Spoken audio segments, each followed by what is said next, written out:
Regine Bloch, and I'm the Dean for the School of Business at St. Patrick's.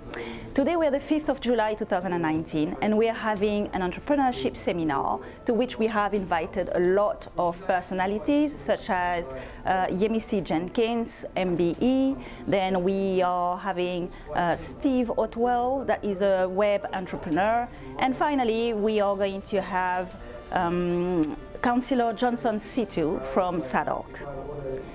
We are hoping that students are going to take advantage of this seminar. We think that we need to bring the outside world in the college so that students take advantage of those individuals that are working in the real world. And we hope that students are motivated enough. We hope it brings some knowledge and some ambition to students, and we would like students to take that opportunity each time we are organizing that, so that they probably take some benefits and use that for their own ventures outside. Thank you, and stay tuned.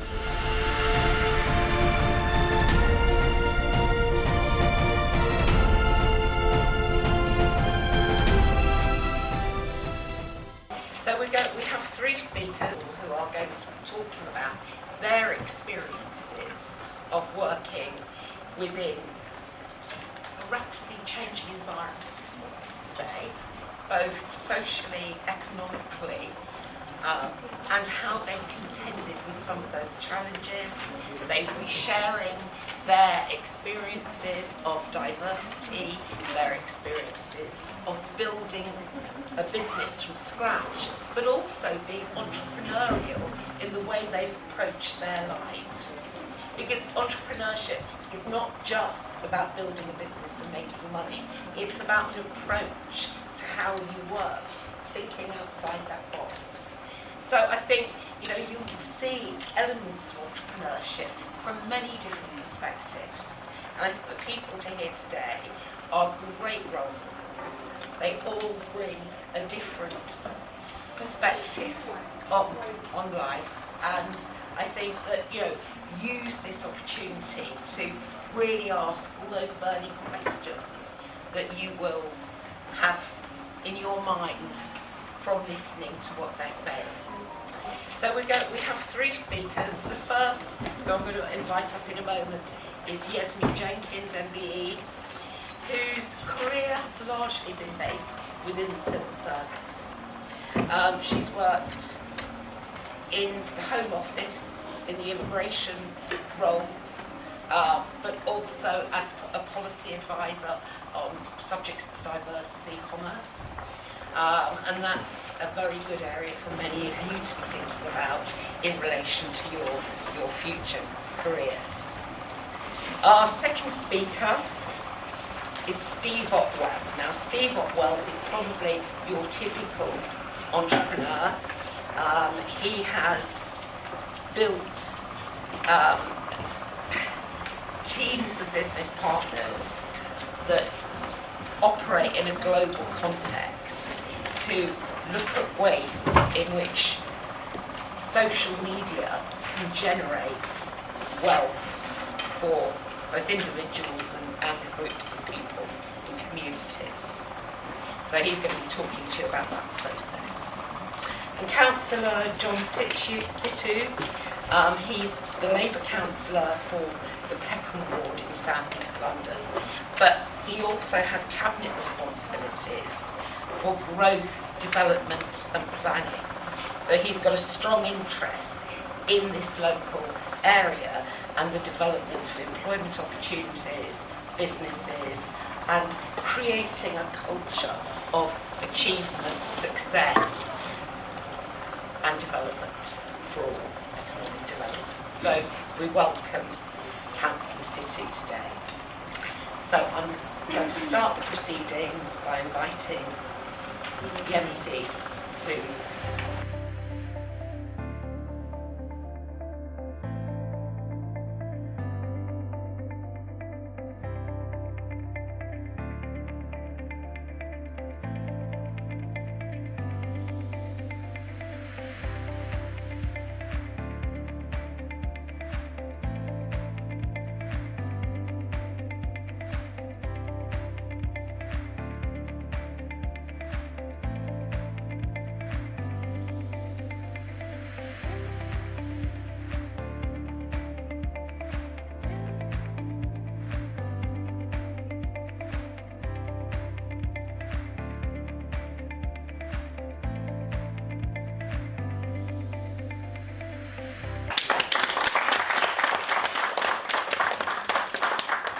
for the introduction, and I must say thank you for having me. The way I'm going to do it is I'll talk briefly about myself, but really and truly for me, it's about interaction. I usually like people to engage so that you learn from me and I learn from you as well. So let's start by my journey. I started working in the civil service a little over 20 years now. And when I started, I have a degree in general and applied psychology. But when I started, it was a case of I wanted to start a family and I wanted to be a career person. I have always wanted to be a career person. So it was a case of where do I want to go into? And around that time, between 1998 and 2000 was, the IT world where everybody was going into IT and things like that. But I decided the safest place for me was the civil service. Because back then, 1997, 1998, civil service was a place where what we call jobs for life. So I went into civil service. But you see, when they say the sort of people you have around you sort of influence the sort of decisions you make is very powerful, and it's true. Around me, I had just fully migrated to the United Kingdom to join my husband then. And around the community and around, it was, most people working in the civil service was like a really, really big deal. And the highest at that time was, once you become what they call executive officer, EO, was a massive deal. So everybody was just doing their thing, and a lot of people were also you have people who have graduated from Africa or from other parts of the world coming here, and for them, just taking up jobs like security, with no disrespect, please, to people who take up these jobs. Taking up, jobs as security, taking up jobs in McDonald's and the rest of it, just to make their life and to get them onto the ladder. But somehow along the line, a lot of people become very complacent, and not only that, because of circumstances beyond their control, they stay there and they're unable to see how to get out. But what I said to myself was, before I left Nigeria, I was working in an oil company and I started my own business. And I said to myself that, there is no way I am going to do odd jobs. If I'm going to work at all, my aim was to start my own business, but if I'm going to work at all, I will have to go professional. My father was in the army. Before I left Nigeria, I wanted to join the army, but my father stopped me from joining the army because he felt my mouth was too, so I was stopped from joining the army. So the only other option for me was, okay, the civil service. So I went into the civil service. But guess what? Everybody was like, oh, going into the civil service, you have to go entry level. And what is entry level? Assistant, administrative assistant, AA, pushing files from one table to the other and things like that. This is me that before I left Nigeria, I was making so much money, employed, paying people. I was into exporting of wood and other businesses. So coming and then, so I said to myself, let me see, what do you really want? So I gave myself a target. And I said, within X number of years, I must get to the level, graduate entry level, that I should have in the first place. But don't forget that people around me were like, oh no, everybody's doing, working at McDonald's, everybody's doing KFC, everybody's doing this. But I have always been a strong-willed person. And I understand that we cannot all do that. But the key thing is for us to ensure that the people we surround ourselves with are people who want to see us grow. People who are above us in terms of achievements and would want to draw us up and work with us. But if you surround yourselves with people who do not have a long-term goal of achieving, then you would always settle for less, irrespective of who you are or where you are. So I started my job in the civil service, and when I did that, I said to myself, you know what? Yes, this is my job description, but I would always, because I'm a restless soul, so I would always look for something else around the job, apart from my job description, to carry on. So I did. My role was to do, I think I started in the, what we used to call electronic folder, and I was like, "No, really? Okay, but what else is within the department?" So I became a rep, a union rep. And from early days, I went into equality, diversity issues. I have always been passionate about it. It's not only, when you talk about diversity and inclusion, the first thing that comes to people's head is the race. That is not for me. It's all encompassing, talking about, people with disabilities, talking about, marriages, talking about the 9 characteristics of diversity. That, in the robust sense of it, was what I was interested in. So, apart from my daily job, I also brought in other roles. And you can. That is the beauty of civil service. The civil service will help you to grow if you want to grow. But if you want to remain where you are, that's fine as well. Without being too boastful of talking people down, there are people that I joined or I met in the department, and when I would see opportunities and say, you know what, I'm going to go for it, they're like, you know what, this is fine for me. And I'm like, no, this is not fine for you, because I know you're more than capable to move forward. So it still goes back to the people around you who want to see you develop. Well, to cut the long story short, I then, within 18, 16 months, I moved to the next grade, And I remember when I went to Finchley, then I'd become an executive officer. And the lady who was my manager then said, "Oh, I've looked at your CV and I see you're a very restless human being. How long is it going to take you before you move on from here?" And I said, "I'm giving myself 16 months. And she said, "Well, we'll see." But you see, when she said, "We'll see," she was actually challenging me. She wanted me to see beyond, even if I could do it way before that 16 months. She was, but when she said it, I was like, maybe she was going to be a stumbling block. But she wasn't, because it was later, when we were having that discussion, she now said, that chat I had with you was to ignite the fire in you, because seeing the way you have progressed, I think you need to be above where you are now. So I took on that challenge. And when I was there, I started doing other things, outside my role. Some people will say, "Where do you find the time?" Bearing in mind, I have kids as well, 2 young boys, but I was juggling it with my, husband. So it was a beautiful thing that we were able to work together. But it doesn't stop you, even if you're by yourself, because it's not about being a married person now, but it's about you and what you're able to do for yourself. Looking at your circle of influence and looking at how that circle of influence, you've all heard of circle of influence, can actually work for you.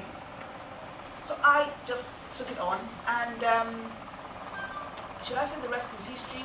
Of course, I then became restless, and then, the enforcement side of things was still very, very me. I still wanted to.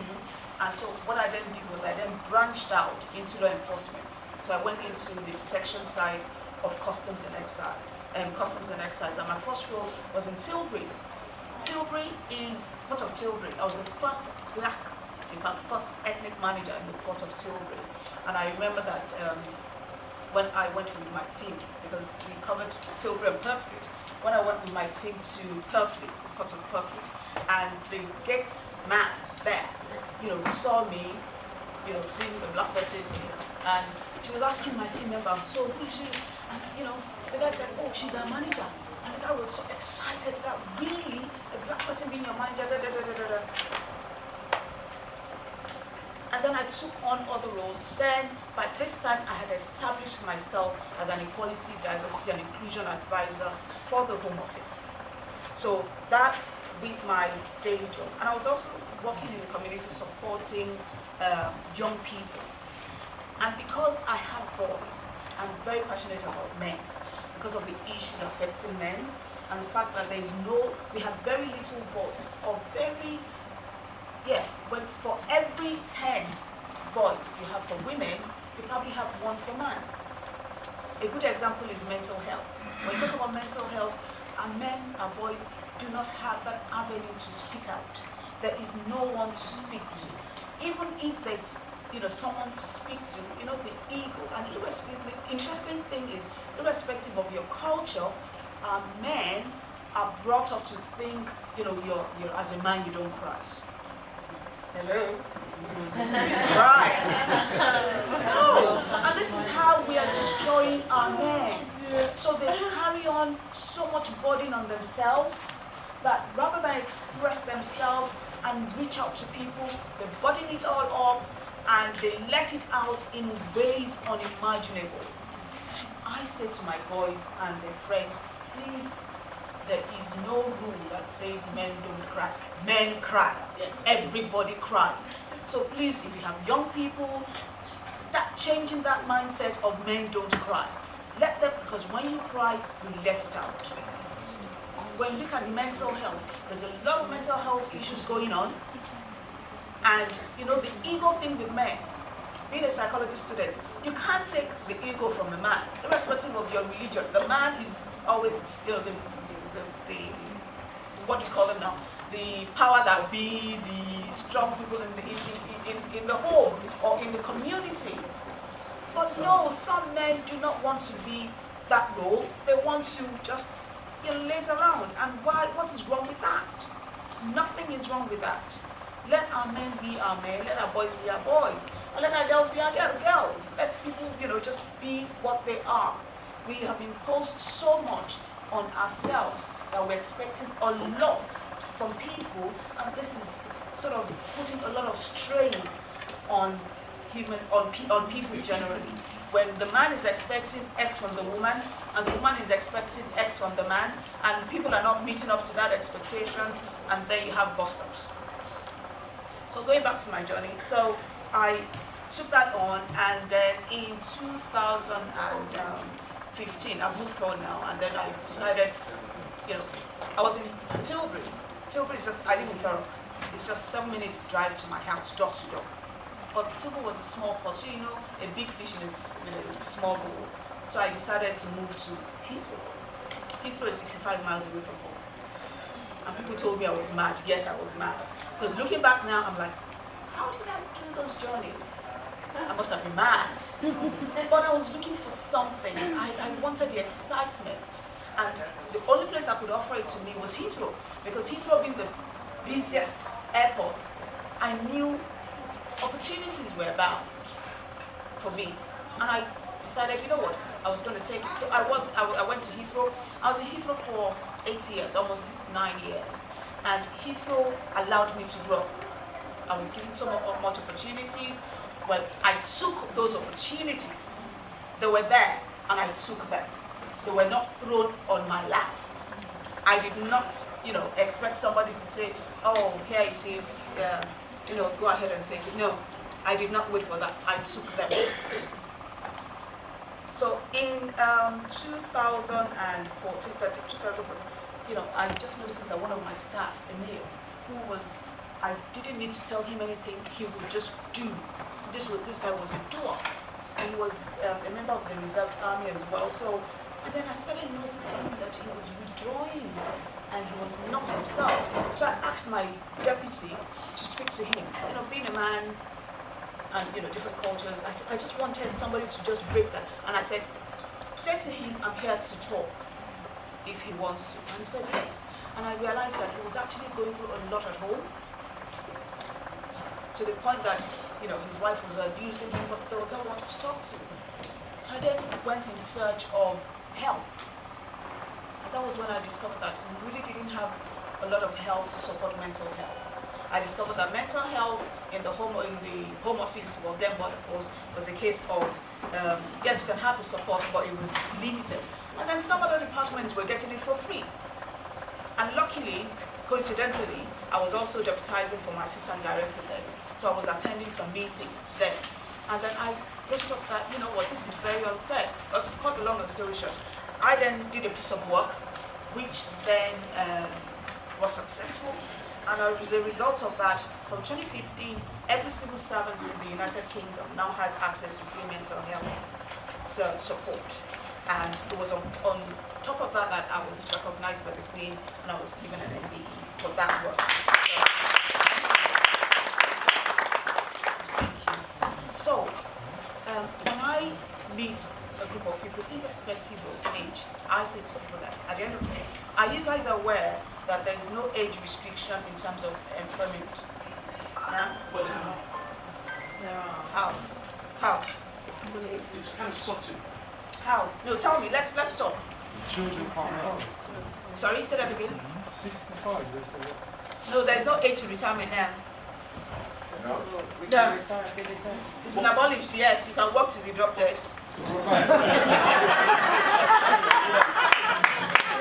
There's no age restriction.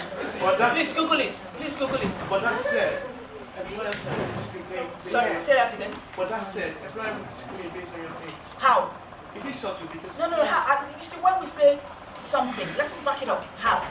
Well, my trend is like I used to apply for 90.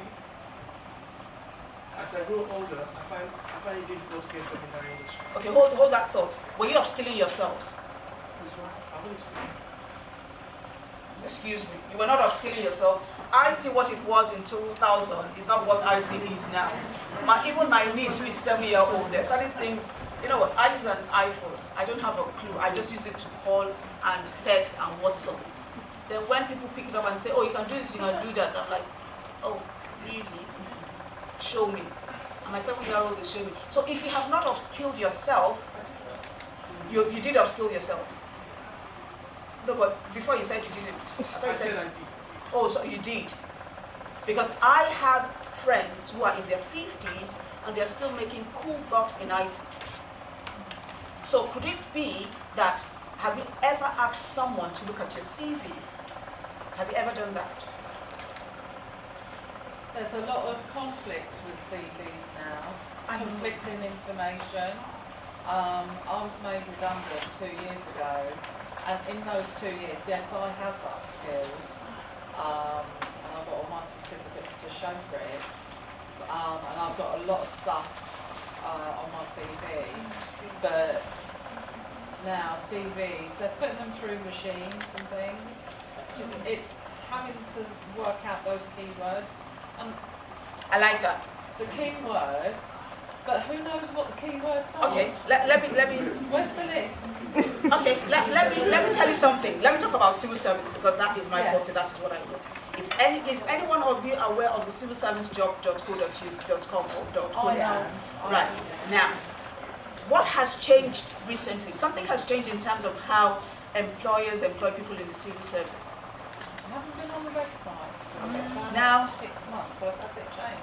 Okay, now what has changed is we used to use competency-based.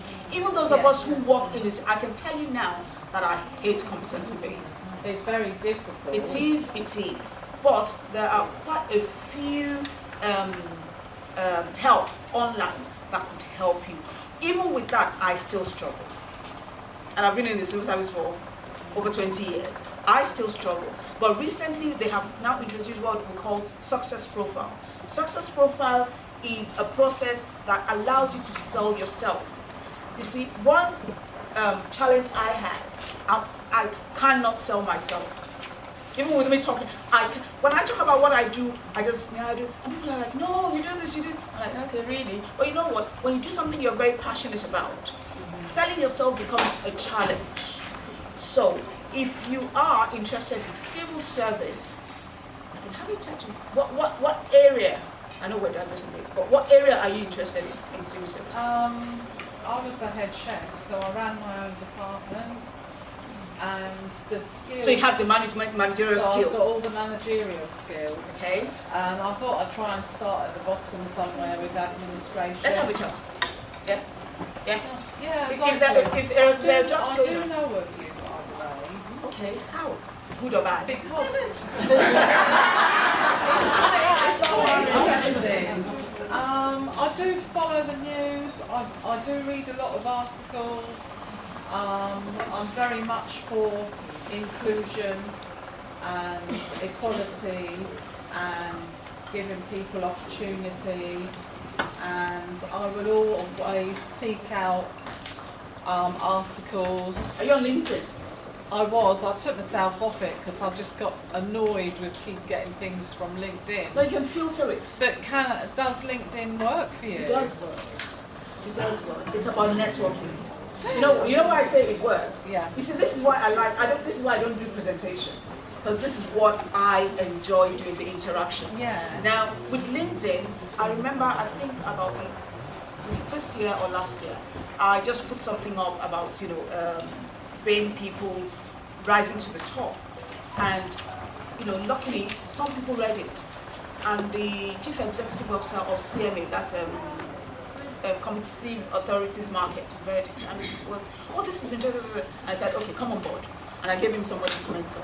And he's working with that person. And he then came around and said, you know what, I can, but he gave us a senior civil servant, what we call SCS, to mentor this individual. So that is going on now. So I've got 6 people. It's not work related, it's not, I didn't do it as a civil servant. I did it as, someone on LinkedIn networking with other people.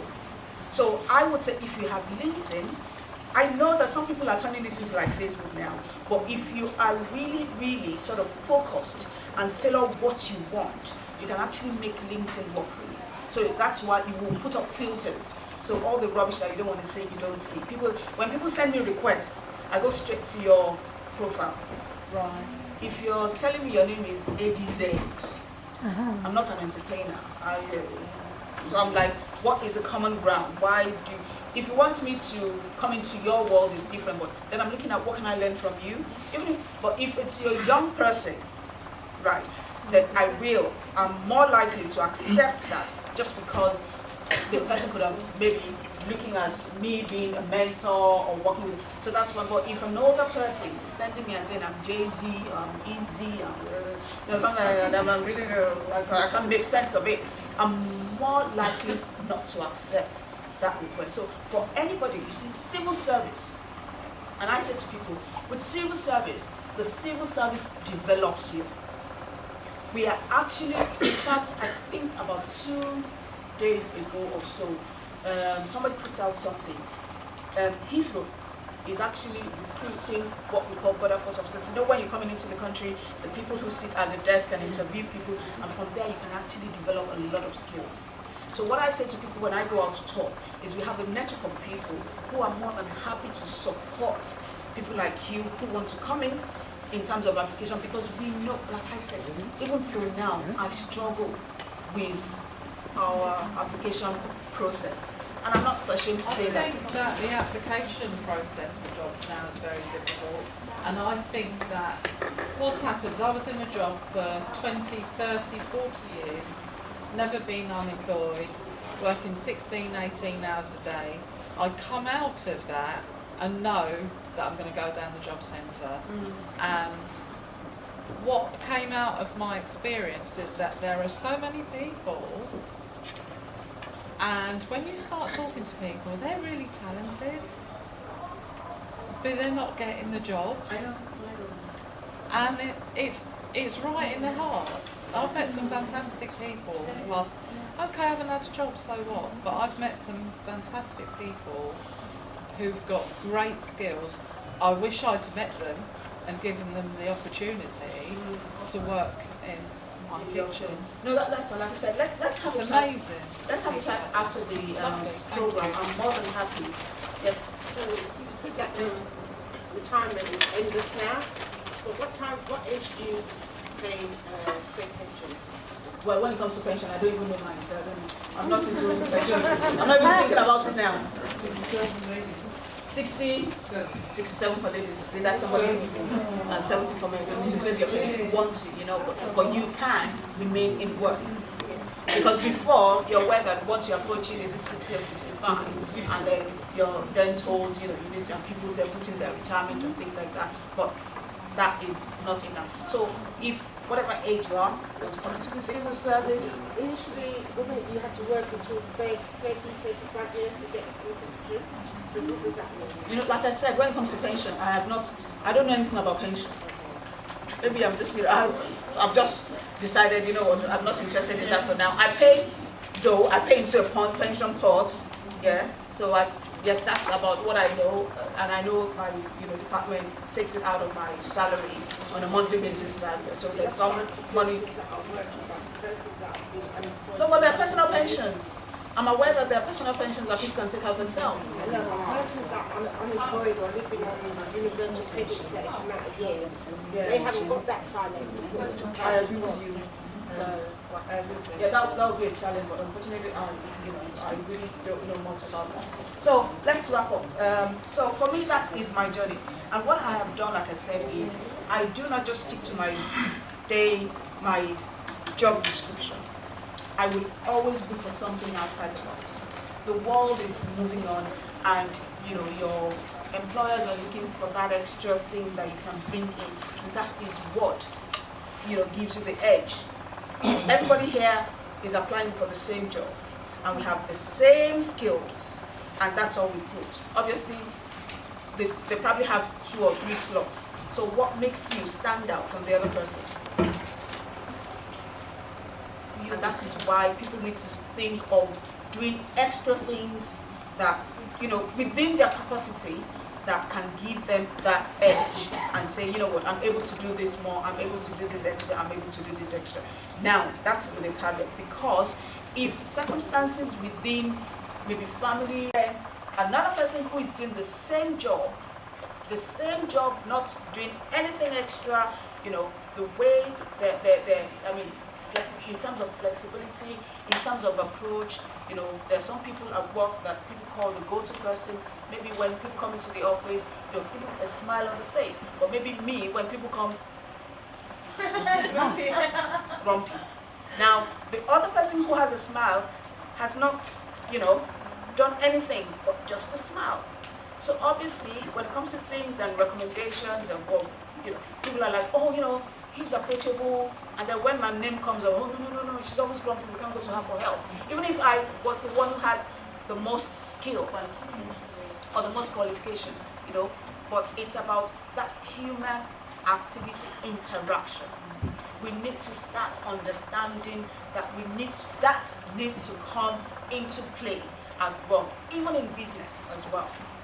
It needs to, because when you're doing business, yes. So sorry, are you sort of suggesting that people should tolerate the intolerable or accept the unacceptable, just to sort of get along in the world? No, give me one example of intolerable. Well, it depends on the manager that you've got, because you might sort of desire different things from that individual. What you might say is sort of getting along and thinking outside the box. Your manager might have a completely different idea of what his idea is of you getting along and thinking outside the box. You see, when we talk about that, I usually like give me a scenario, because when I'm talking, I have had my touchwood. For some reason, my managers are fantastic. Well, that's what I'm saying. No, but as a union rep and as a diversity advisor, I have actually had to work with staff, support staff against managers. Yeah, okay. You understand what I'm saying? So what I'm trying to say, because the sort of scenario that you're painting here in regard to your journey, you've had a journey where you've not met obstruction, you've not,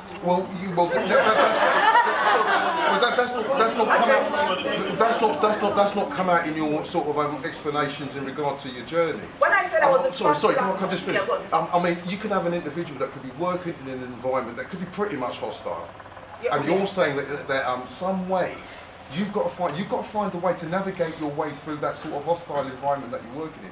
Unfortunately for me, most of the environments that I've worked in has been a firefight. It's a battlefield. It's a highly competitive environment, and there's all sorts of other elements that take precedence. That can block, stop, and obstruct your movements in regard to your career. So the picture that you're painting, I see it. But I think the picture is a lot more broader than that. This is why when you have this conversation, rather than me doing a presentation, and I like the fact that you brought that up. You see, for me from day one, I have never focused on the negativity because it draws me down. You see, I'm a very, very impatient person. Right? Now, when I said I worked in Tilbury, as the first black person, the part of Tilbury was filled with predominantly white male. Now picture that. Oh, well, I do. Hold on. I'm born here as black, so No, forget about my experience no, I'm has not, been, No, I'm not. Forget about born here, black. No, But it does. It is a factor. no. Hold on. I know, but I've just said that as a black woman, maybe if I was even a man, it would have been easier. No, it doesn't matter. No, I'm saying. No, it doesn't matter. As a black woman, maybe as a black man, because they were predominantly men, maybe they would have even accepted me better because I was as a man. But as a woman, now one of the things that I sort of cringed, right, which was one of the issues I had when I got to Tilbury, was the fact that every other word that came out of some of my colleagues was effing and blinded. And that really walks me up, right? Effing and blinded. And I had to put my foot down and say, I'm sorry, this is not the court, or this is not the football field. You think that was easy? So they didn't try to manage you out of your job because you took that sort of stance, no? That didn't happen to you. That's what I'm asking you. Did you think that was easy?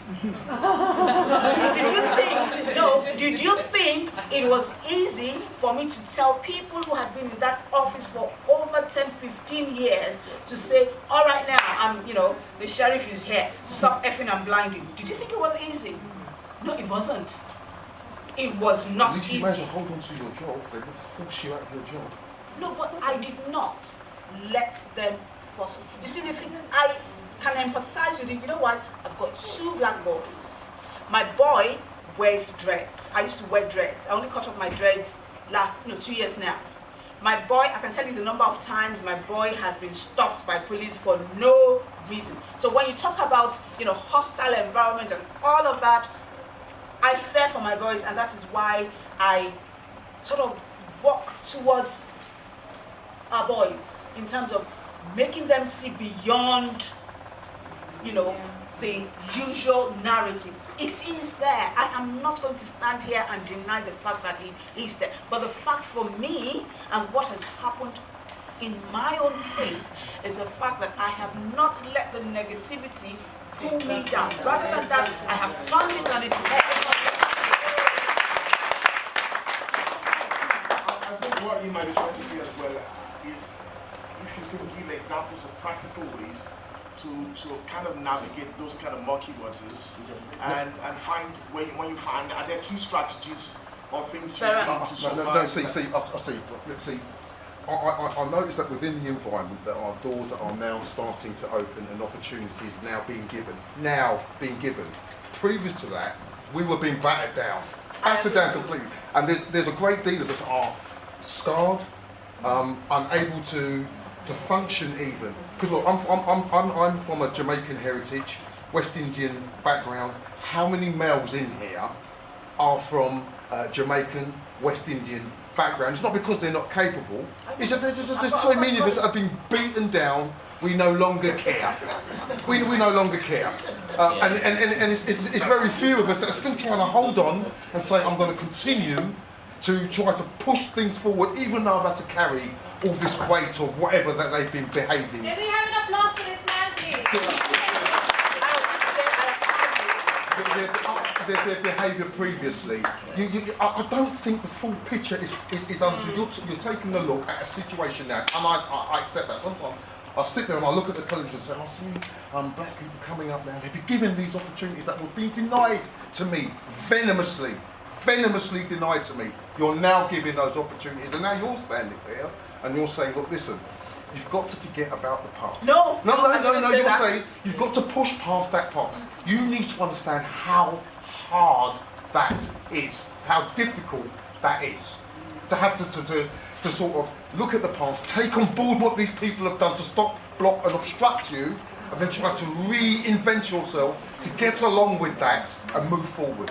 That is extremely difficult. It's not an easy thing to do. I agree with you 100%, right? I agree with you 100%. But, if you don't mind me asking, do you have nephews, nieces, children? I do. I've got 2 children. I've got 2 grandchildren. Now, fantastic. Now, what I say to the community is some of us have paid the price. Now, I would not want them to walk the same path that we got. Do you understand? Hold on.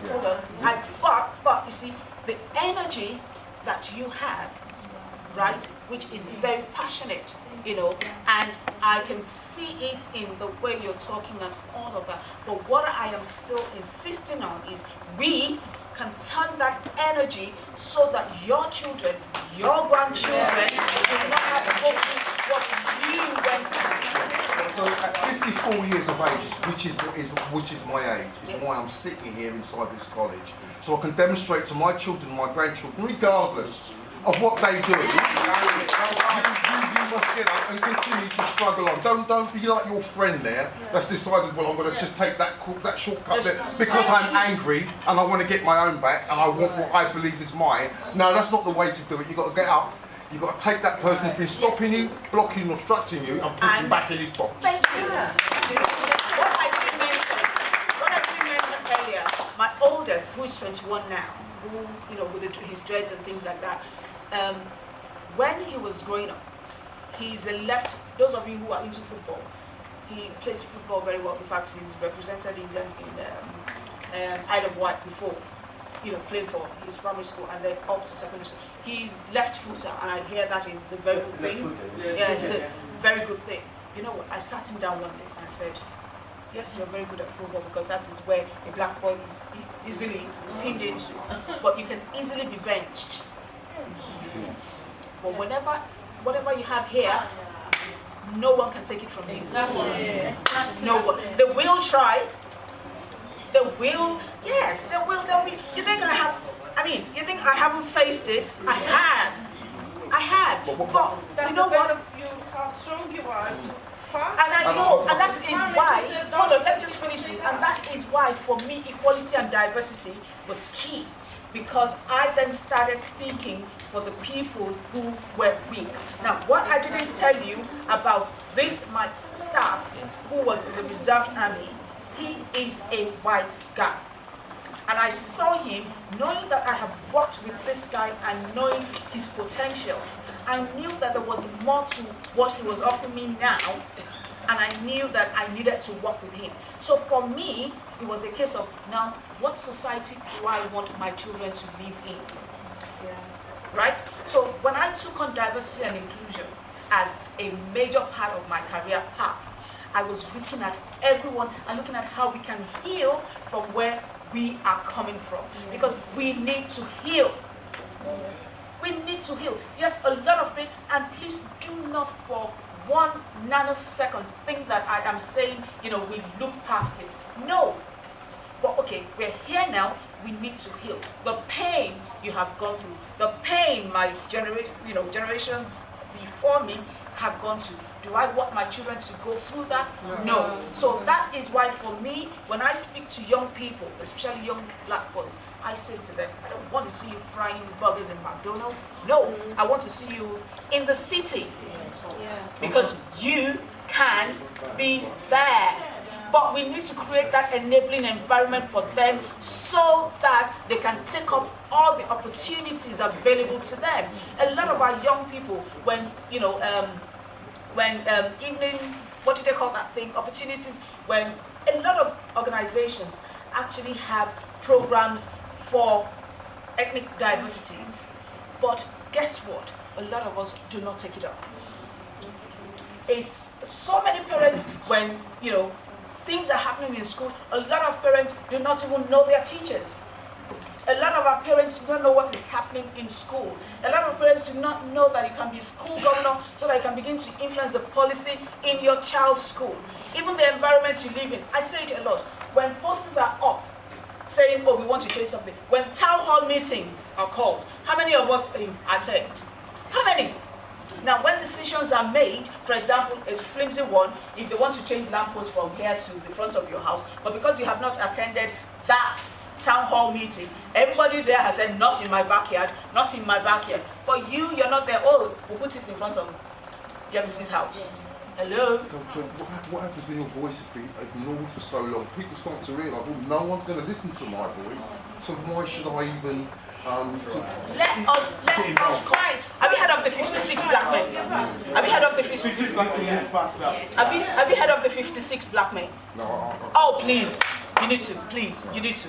Please go and read about there are 56 black men now that are actually doing a lot of work to change the narrative to say, yes, this is where we are, but it is time for us to take on the opportunities available. But like I said, for me as an equality and diversity, person, I know that has happened, and I'm not for once ignoring it. I'm also looking out for people who, because of their beliefs, are being sidelined. I'm looking at people who have disabilities, and because of their disabilities, they're being sidelined. So for me, it's a whole raft of things. The color of your skin, the way you eat, the way you walk, what you eat, should not determine Who you are. Yes. But what you are able. For too long it has been though. It has been, but we need to. We're moving on. We are moving on. Let us begin to look at how we can encourage us, everyone in this room, how we can take on opportunities that are available to us. Because if for as long as we continue to be angry about what has happened, our kids will see that and will not want to take on the opportunity. Yes, that's the point. They will see that is all they will do. We need to change our mindset. And you know what? I said to you, before I got my e-commerce policy job, right? I started some sort of awareness. And my colleagues would say, oh yes, you're acting as if your father owns civil service. And my response is always like, anything I do is 100%. Like I said, opportunities were not put on my laps. I went and I grabbed it. It was not easy, but I tell you, let me quickly tell you a story. When I first joined civil service as an AA, in fact I was a contractor. I was working in an intelligence unit, and there was a job that they were supposed to go out and do. And then the director came in, and in his wisdom decided to call me Olu. Anybody who knows me knows that my name is Oluwayemisi. Yeah? I don't call it Oluwayesmi, I don't funkify it. I call it with my accent, Oluwayemisi. And this guy came in and decided to call me Olu. And I'm like, I'm sorry, that's not my name. And he goes, oh. I said my name is Oluwayemisi, but I let people call me Yemisi. And he goes, yes, me. I said no. It's Y-E-M-I-S-I. The S is after the, and he goes, no, before that, he goes, I can't pronounce it. Really? Really? You can't pronounce Ibramovich and the rest of it? Well, and I said, it's Yemisi. And he goes, and then he calls me Yesmi. And I said, no, it's not Yesmi because the S is before, after the. And then he goes, oh, Yemisi. I said, that's it. That is it. For me, people will turn around and say, name doesn't matter. For me, my name matters because my name has a meaning. So I'm not going to let you just call me any name. And guess what? I only had a 3-month contract. This was back in the days, 1997. Right. My last day at work, I was just tidying up in the kitchen, and he came into the room. Oh, how are you? Have you enjoyed your time? Oh yeah, today's my last day, as a matter of fact. And he goes, really? But have you enjoyed yourself? I said, fine, yeah. By the time I got to my desk, I just received an email from HR saying I had been given extra 3 months. That was him. He was a white guy. And I went to him because I knew you couldn't have. And he said, you see, the way you carry yourself, from day one when I met you, you were, when I was having that conversation with him, the guy who was supposed to manage me had gone red. Because it was a case of, number one, she's new. Number two, she's an AA. How dare you? How dare you talk to a director?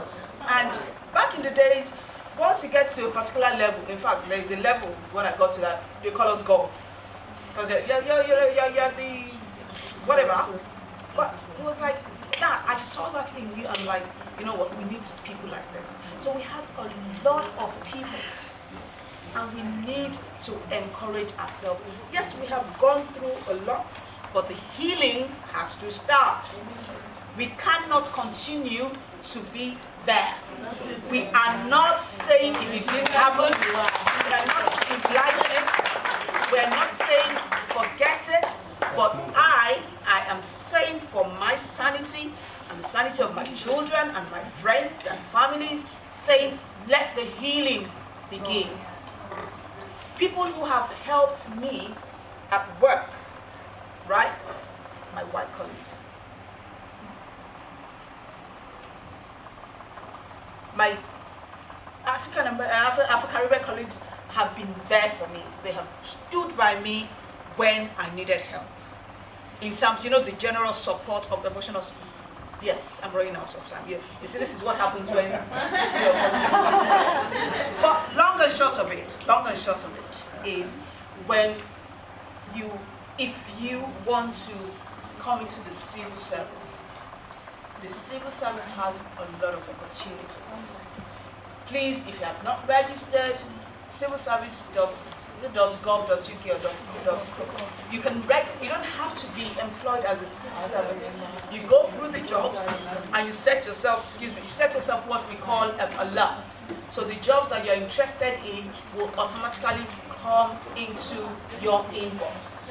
If you go online, there's quite a lot of help as well in terms of helping you, but I'm very much interested in you, so I will be more than happy to have a chat with you, and we can have a discussion.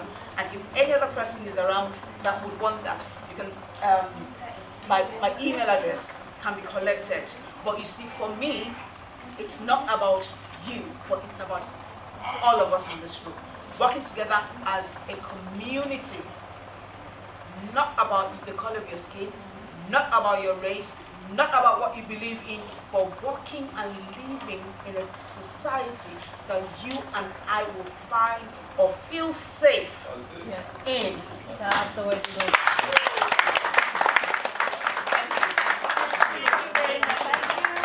Thank you.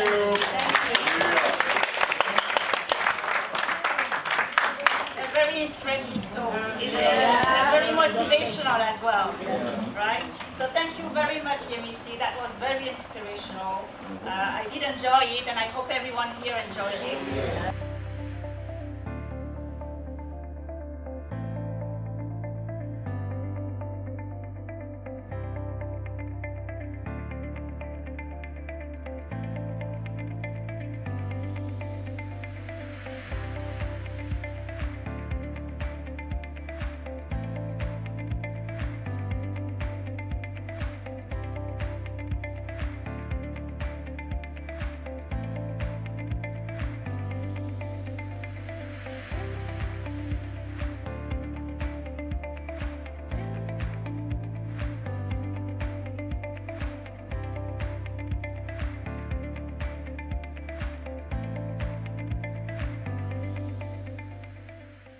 So, what's my story? My story started in 1985. That's not the year I was born. That was the year my parents came to the United Kingdom. Why do I talk about that year?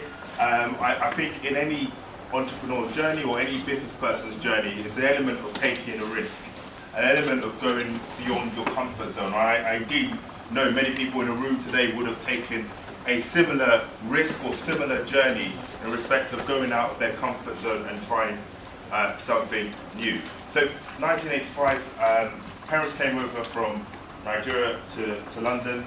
It's fair to say they didn't have much in their pocket. It was something that was very much new for them. It was a new experience. Anybody had been to Nigeria? Anybody from Nigeria? Good. So they're from a place called Osun State in Nigeria, it's southwest. So they come to London and they set themselves up. So they moved, when they came to London, they set up in a place called Camberwell, which is not too far from Peckham. As you can see, they've ventured far and wide in around the area. But why I want to highlight that story is they didn't have much,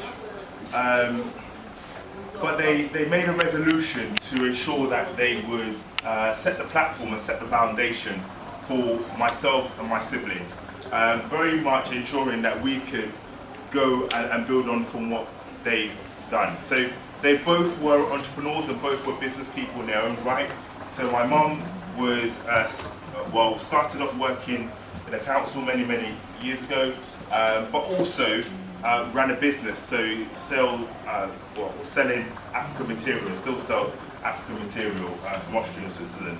My dad, before he passed, was very much involved in politics, but also looked at business opportunities right across the UK, did some money transfer, looked at other opportunities such as properties as well. So I've had that upbringing. Whilst I've not necessarily been directly involved in business at any stage, I've had that upbringing of family members being involved in politics. So why I highlight my story, I'll just reiterate that again. The first point I'd like to leave is risk. The ability to go out, and that's something that's shared within politics as well. It's the ability to know what you want to achieve, why you want to achieve it, and taking that risk and going out to seek for it. Where does that leave me now? I'm currently, as I've said, a council and cabinet member for growth, development and planning. And my job is to ensure that the growth and business growth that happens in the area is shared within the local people, and ensuring local people are able to benefit from that growth. And how do we do that?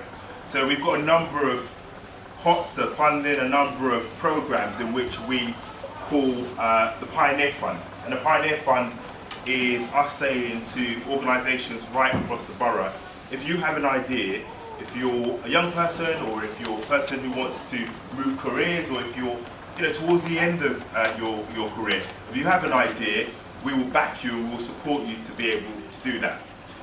So happy to send around all of the information after this presentation. Secondly, I wanted to talk about the political environment we're in at the moment. I'm sure all of you know about Brexit.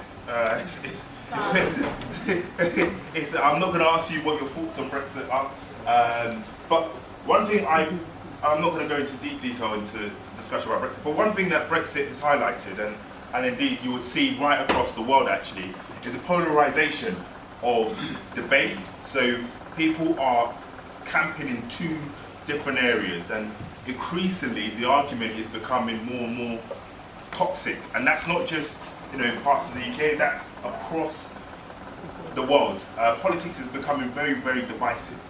And why is that important for both growth, but growth, inclusive growth, because ultimately that's what we want to see happen. Why is that important for growth? It's because it means that businesses always need certainty. That's the one thing businesses, when you speak to businesses, they say that they need certainty. And politics at the moment is not providing that because of the shifting sand, because of the polarisation of where things are at the moment. So there's a challenge to politicians, there's a challenge to politics in general, as to how we can bridge that divide, ensure that we are identifying what the challenges that our communities will face over the next, not just 5 years, not just 10 years, but over the next 20 years, and we build a consensus to be able to do that.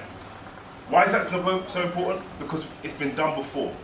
If you reflect, the New Deal in the 30s in America was very much looking at, we've seen significant decline in the economy. We need to create that certainty so that people, businesses, organisations, public sector organisations can invest in an area. I strongly believe now is the time also for us to be able to say, we know what the challenges are, and I'll touch on them in a short second. We know what the challenges are. As politicians, one of my job, and I'm ultimately a very junior in that sense, but one of my job, leading and contributing to other politicians, is how do you create that consensus that people come together to address those issues? And what are those big issues? And how does that link into business? So we know those big issues include climate change. Now, climate change is often discussed as an issue that affects, it's a middle class issue. It's an issue that doesn't necessarily affect most people. But looking around the room, it's a very diverse audience in this room. And I'm sure you will have family, friends, if not yourself, will know people who live in countries which are most affected by climate change. And we know the countries that are most affected by climate change tend to be ones, developing countries, tend to be individuals, tends to be people who are at less well off, who are less able to be able to I would say, circle themselves from the impact of globalization and the impact of climate change. And what's particularly almost sad about that is that those countries are probably, over the last 100 to 200 years, probably the countries that have probably contributed least to climate change, because there hasn't been that industrial revolution in those parts of the world like there has been in the Western economies. So what does that mean for business? I think the real challenge to both business and politics is how do you create, we in the Labour Party are calling it a Green New Deal, but how do you create a Green New Deal which matches research, development, investment from the government, investment at a national level, a local level and a regional level, but matches it with business and enterprise, identifying, well, how can we address some of the big issues whilst also seeing a return on our enterprise as well. And I think if we can seek to address those issues, forge a consensus, then we'll be able to address that big issue. The second big issue I'll briefly talk about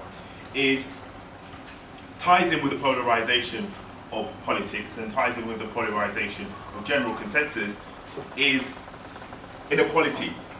Now, you know, it's fair to say that the CEO of Barclays, for example, and the retail member of staff at an average branch, the income divide between those two individuals is significant and it's widening. And the challenge for any country, and indeed a challenge for businesses as well, is how do you forge businesses that, yes, seek a return and yes, grow, but then also fundamentally lifts the quality of living of both your employees, but also from a politician perspective, your residents and your community as well. So I believe there's a big focus, there needs to be a big focus, and Labour is talking about that, so I'm not going to overly talk about that because it's not a political speech, but there needs to be a big focus on how you address inequality. And there's two ways of doing that. Firstly, you tax a little bit more, so you're able to invest in public services. And I know I'm not going to canvass opinion in the room as to the merits of taxation, but the merits of that is that you ensure that you have a quality education, quality facilities, so that the employees and so that people who are leaving the educational system, who are able to join businesses or join public sector organisations, are the best of the best. And also we're addressing those inequalities and they're able to have that in-work progression as well. Secondly, is by increasing pay. And one of the things that's been a massive push, and I think it's really important to highlight this, is the living wage.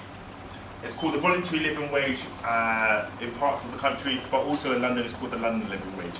And what the London living wage says is, and there's a campaign that backs it up, is that what really helps businesses thrive, and you know, Steve Jobs, if anybody follows Steve Jobs before he passed, is very much, and it's very much an Apple theory, an Apple identity, is what really ensures that businesses thrive is to have a group of employees who are not just thriving, but who are motivated, engaged, and want to succeed in that area. So, you know, everybody would, I'm not sure if you've come across Maslow's hierarchy of needs, but that seems to address that as well. So absolutely ensuring that there is wages, you know, people are paid a wage in which they are able to live off, and not just live off, but able to address the cost of living crisis that we're having right across the country. I'll end on this note. Politics and business, indeed education and other in society, have a really important task over the next few years. We are seeing significant growth in emerging markets, and I'll take this from a global perspective. We're seeing significant growth in emerging markets, and we're seeing stagnation of growth in Western markets in comparison to the development in developing countries. The level of growth will only be tapped, and you can only tap into that level of growth, and you can only continue to see that growth if we strengthen the relationships that we have between borders. So that's a challenge to the continent of Africa, it's a challenge to the continent of Asia, it's a challenge to the continent of Europe, it's a challenge to the continent of South America and North America. It's saying, how are we working together as countries and how are we working together as communities as well? That's a huge challenge, because if we don't seek to come together and create those consensuses. Some of the big challenges that we know crosses borders, such as climate change, such as inequality, and such as polarization of debate more widely, we won't be in a position to be able to address them, and we won't be in a position to be able to see the significant growth that we would like to see. I'm happy to talk about what we're doing locally in more detail, but I'll leave it there, and I'm happy to take any questions. Thank you.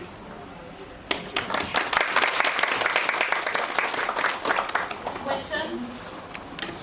Don't be shy. Not all at once. I wonder, could you expand on the Pioneer funding program you mentioned? So essentially what so to give you a bit of background behind it, so the Pioneer, so for people who have missed it, Pioneer Fund was basically stuff I'm talking about that some council's currently doing, which is saying, we know that there are a number of people in the borough who are creatively minded, who want to be able to express themselves, who have ideas, but often they don't have access to finance. And we know that's one of the big issues, setting up a business, and not just setting up a business, but growing a business as well. So what role can we play as a council? And what we've said is that there's two ways we can play a role. So firstly, we can say we will provide funding on a grant level, but also we wanted to say, well, can't we get to a situation where we provide startup finance, whether in the shape of, initially we're saying loans, but we're also saying equity as well. Absolutely saying as a council, we back your idea, and we will ultimately want to take, to co-invest with you in that idea. And why that is important is that in addition to finance, some of the challenge that businesses have is that a level of expertise, the professional expertise, it's not there. You know, most entrepreneurs, the average person setting up a business has an idea, has a fantastic idea, wants to launch that idea, but might not necessarily have the professional services experience or expertise to be able to do that. The council does have access and does have an ability to tap into that as well. So you know, as it starts, we're focusing on, you know, startup finance, both in terms of loans and other kind of financing. But ultimately, we'll get to a position where we will look to invest equity as well. Of course, it's difficult carving out money for that kind of thing within the restricted finances that all councils are facing right now. So how do you make that challenge? So we've identified. Just double checking if we published this figure yet. But we've identified circa around £2 million, which we were originally looking to invest in the money. But how we've been able to do that is by saying two things. Firstly, it's identified as a loan in some cases, and because it's not a grant, we have the ability, and we're long-term patient investors, patient organisation. We can look across a 30 to 40 year cycle as opposed to 2 to 3 year cycle. But you're right, council funding is being squeezed, and you know, it is a bit of a stretch, and in an ideal situation you would want to go further than the initial pot of funding. However, we do believe this is absolutely a way where you can address some of the other issues that cause pressure to council services as well. So we know that, you know, across London, not just across London, across the country, we know that far too many young people are unemployed. But we also know a lot of young people have fantastic ideas. We know that in-work progression is not going at a rate that it should be. But we also know a lot of people want to set up their own business as well. So it addresses some of the issues that we are seeing pressure to council services as well. Tapping into local voluntary groups in terms of mentors and things like that? And it would be working with community groups, it would be working with voluntary organisations as well. Oh, everybody is. I'll take, I'll take yourself. Just a quick one. Does it just apply to the borough of Southwark? Yeah, so it's the borough of Southwark. And do you have any training programs that goes with that? Because necessarily if you want, there are a lot of people who would like to start a business and they have an amazing idea, but maybe they lack the technique or they know how to run the business for a long time. You're investing in the business, but kind of like I think with the lack of the funding, you like to invest in successful businesses. Do you have any training program that goes with it? So actually, we do have training programs that look to work with residents and local people to get them into jobs, to support them in terms of setting up their own business as well. We've got a program as part of the Entrepreneurial Fund. We'll also look to provide business support and business advice, so tapping into that professional services that I was talking about earlier. so we absolutely have that. It is, you know, talking about the Pioneering Fund, I probably should be clear that it goes back to the question just asked. It is restricted to people who live in a borough, but I'm sure, you know, your borough, wherever you live in, will probably have something similar as well. You find that out. And the age limitation. Croydon and Lambeth, you don't find it out reaction.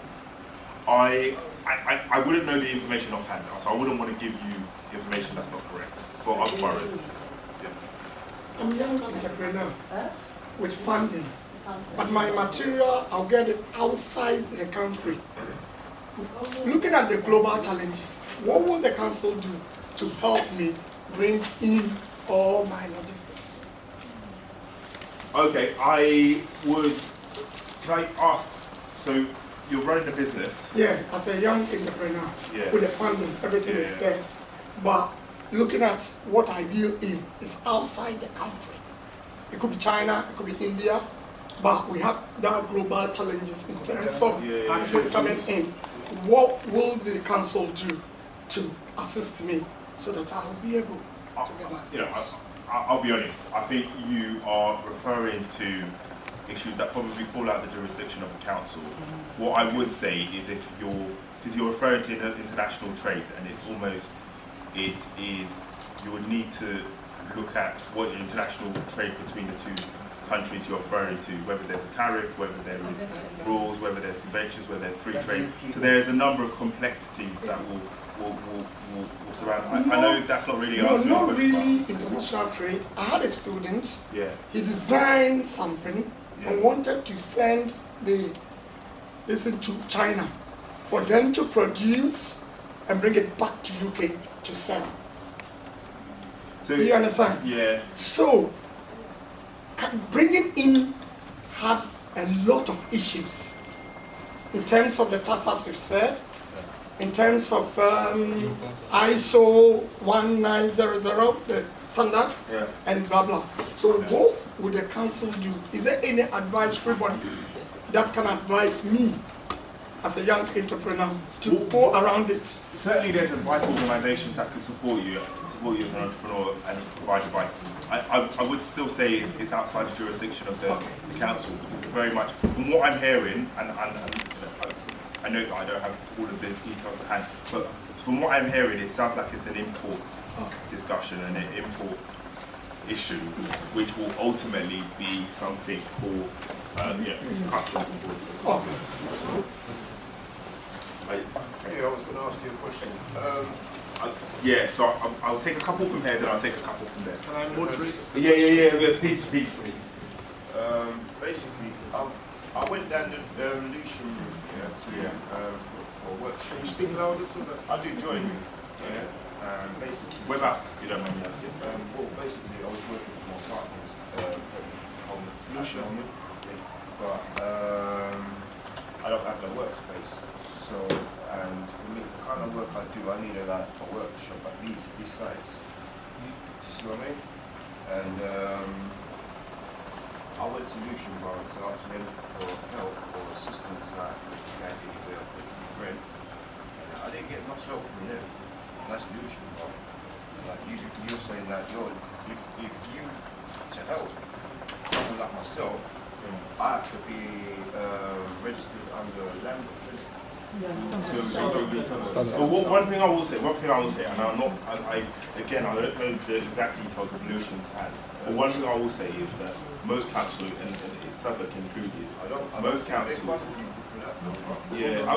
I'll say, I'm not talking about that particularly, what I'll say is most councils are particularly pushing on how you provide more industrial workspace.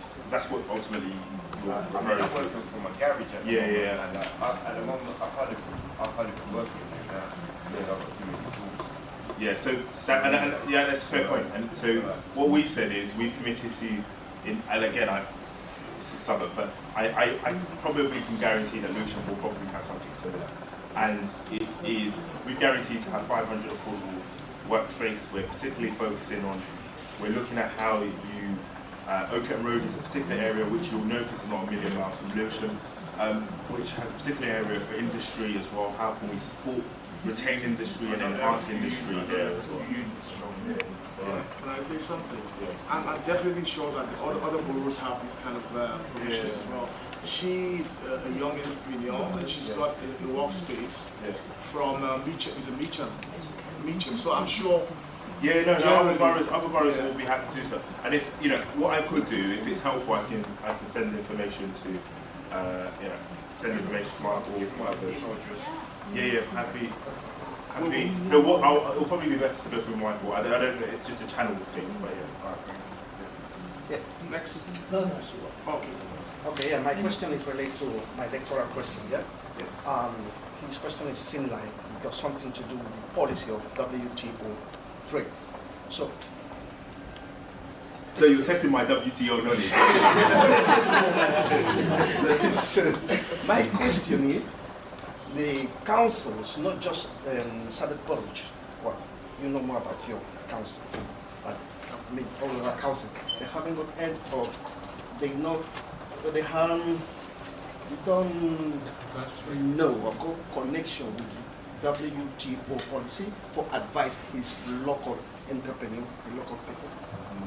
What I'll probably say, and probably I apologise, I should have explained this at the beginning. So I'll explain the three different structures of politics and all governments and how they all relate to each other. So you have the national level, which is at Parliament. You probably see them on TV. They probably shout at each other a lot, and it's incoherent a lot of the time, and that's on the good days. But you have the national Parliament, which is led by the Prime Minister, who's Theresa May for the moment. You have regional politics, which is led on a city level or on a wider county level. In London, the region of London is led by the Mayor of London, Sadiq Khan. And then you have local politics, and local politics is looking into boroughs which sit under regional politics. So each borough has, so Southwark has about 300,000 residents. London has 33 London boroughs, and they're all related, but they all have their specific roles in terms of how they relate to each other. So in terms of WTO, back to the question you've asked, in terms of what WTO and what the council's role is in that, we would offer advice to any business, any local person who asks for business advice. In terms of WTO, it would probably be better if it's a specific question, you seek advice from specific organisations that deal in that matter, or you flag it up if it's an issue with your local MP, because it's a national issue, and if it's an issue that affects a number of people, a number of group of people, it's something that probably could be raised in Parliament, and that's how you can start to address issues like that. But WTO is also international, so it goes even beyond Parliament. We have to send it to China. Yes, go on. Right, sorry, hello. After listening to you, I've kind of like realised that there's a lot of information the councils actually provide for the business people and entrepreneurs.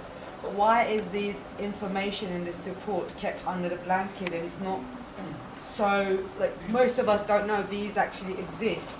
The councils don't make it visible. It's quite like under the blanket. Unless you're really keen to find out, you might find out.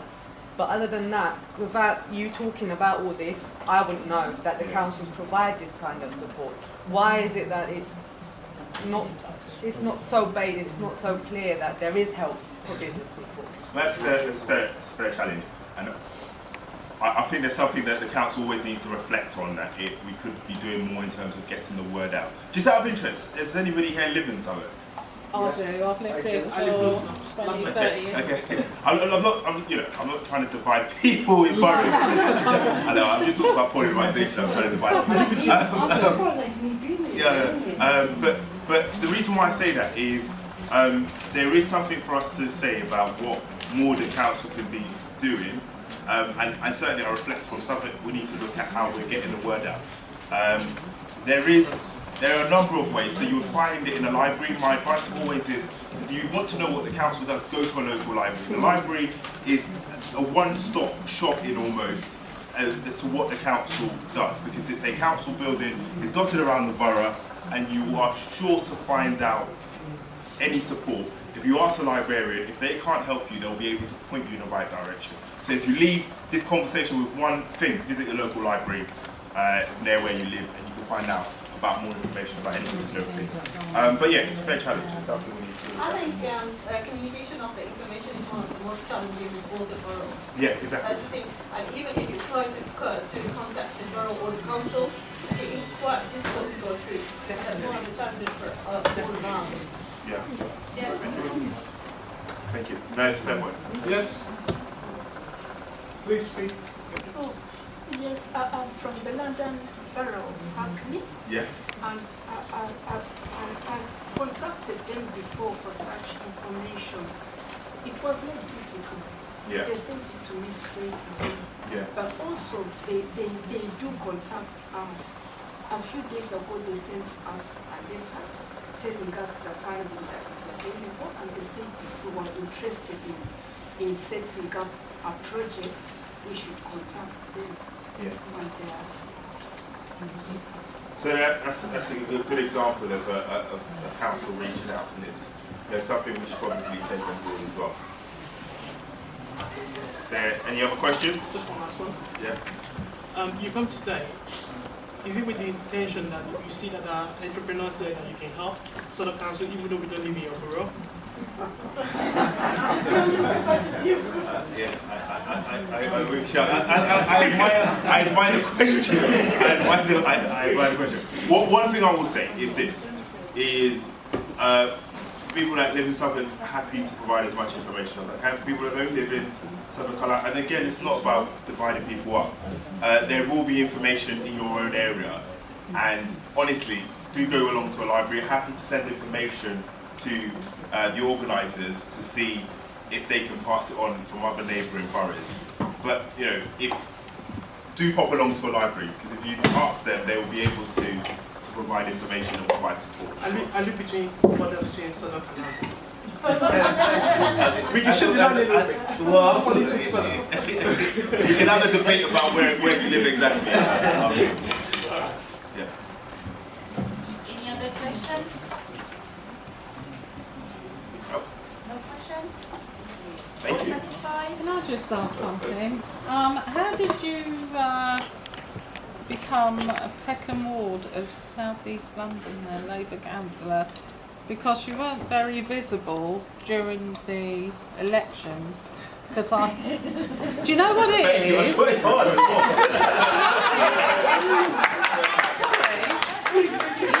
Do you know what has been really refreshing? You've walked in here, you're eloquent, you're well dressed, you're well spoken, you're able to answer those questions, and you're the face of Labour for Peckham.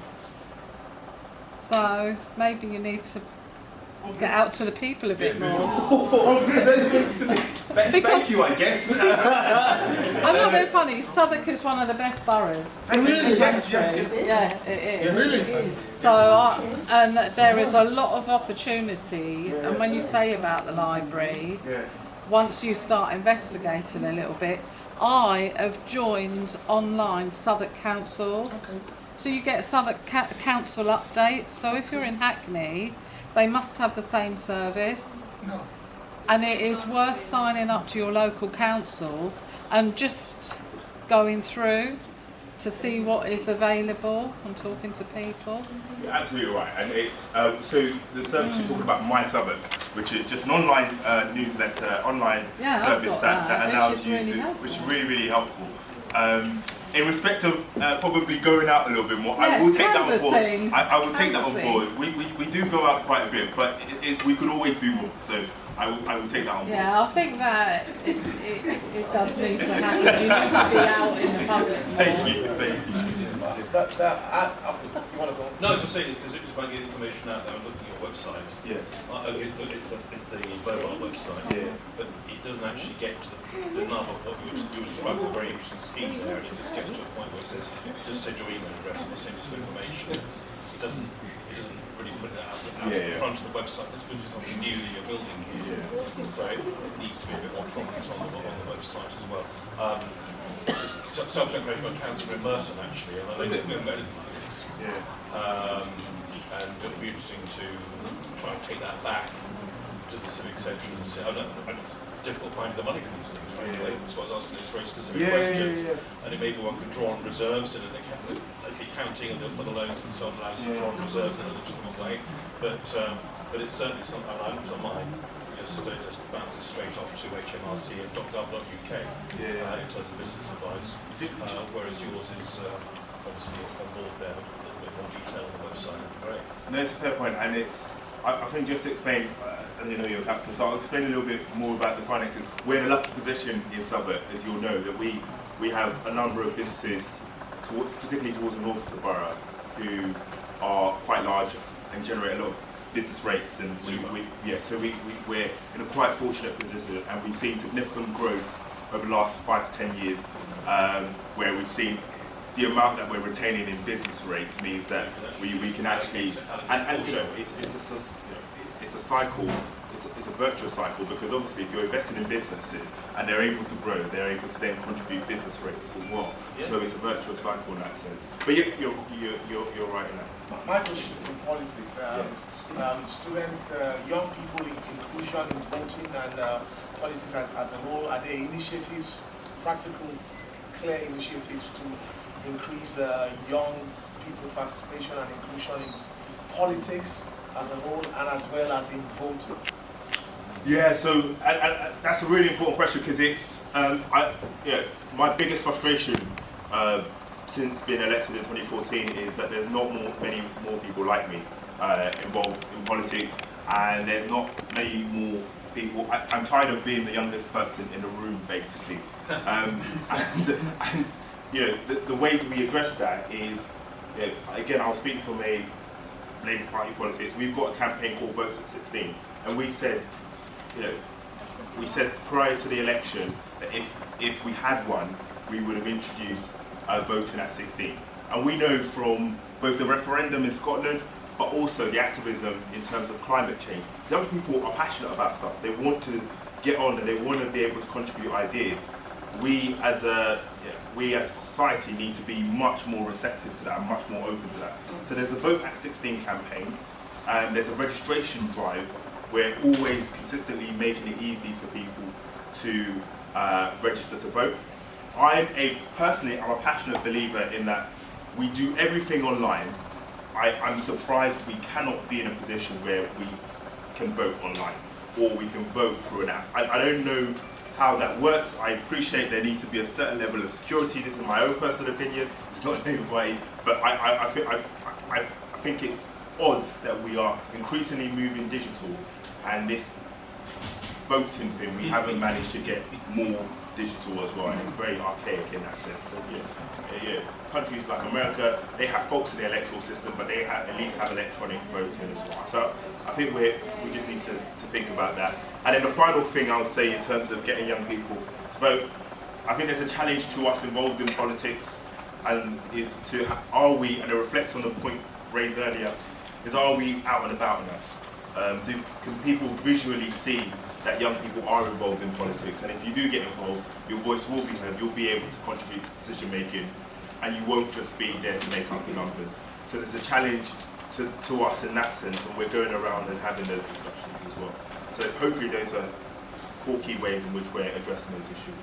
That'll be more people being let down by people that get elected. Yeah, I recognise that a lot of the time politicians don't deliver what they say they will deliver, and that erodes trust. And I think we should always be absolutely clear that every time you don't deliver something, it erodes trust, and it's not a good place to be. One thing I would always say though is I've failed to come across a politician who doesn't start off in politics to, and this is probably, mostly Labour, but it's on both sides of the debate, I imagine, who doesn't come into politics to try and make a difference. And the challenge always is how do you ensure that you are being as authentic as you can be the whole way through, and you're not being institutionalized as you would have it. So I would just say the more people that are involved in politics, the more people pressuring politicians, the more change we'll see. there's a saying, you have to fight for change. No change has ever been given. Power has never been given. It's go out and grab it. And so there's always a challenge to how are we supporting and how are we challenging politicians? Because politicians will move. The strides we've seen, both in terms of economic policy and social policy over the last few decades, primarily have been driven from people, activists and campaigners saying, we're tired of this, enough is enough. Politicians, you need to move.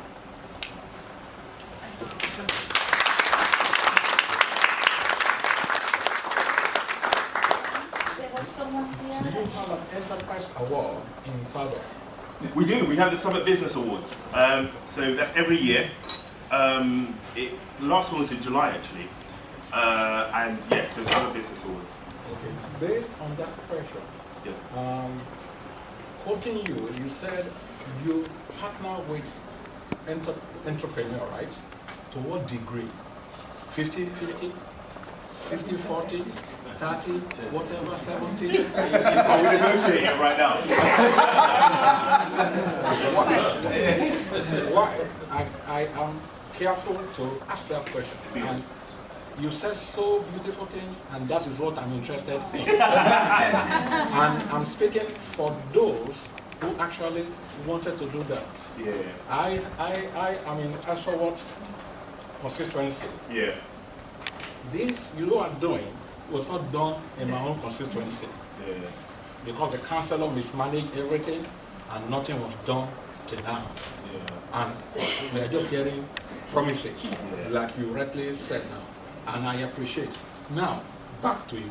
The question is back to you now. Yeah. What effort have you put in place that you can monitor progress in that department to empower us? Empower us, yeah? Yeah. That's a really, really important point. So what we've said is we're calling it, so I'll tackle your first question, but then you've got a subsequent question as well. You talked about the degree in which the council will partner up with entrepreneurs. Yeah. And that will be on once it's been introduced, it will be introduced in a matter of weeks. It will be on a case-by-case, it will submit applications from entrepreneurs, and it will be a case-by-case basis. What I was saying was that initially it will look at other sorts of finance, such as loans and others, but ultimately it will get to a position where it's equity-based as well. So, that's something to be developed in terms of information. I know.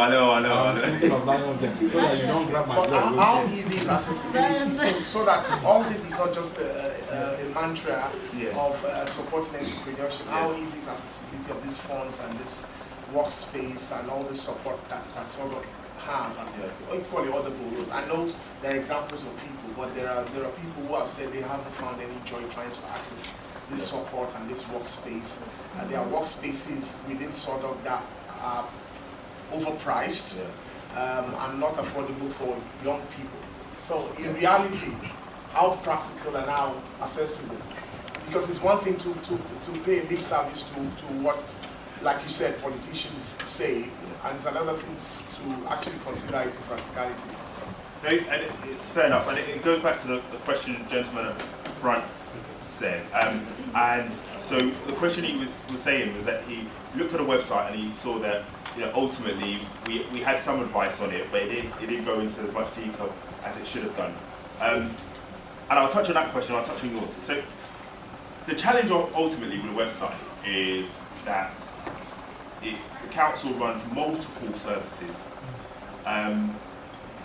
multiple areas in which it needs to get information across.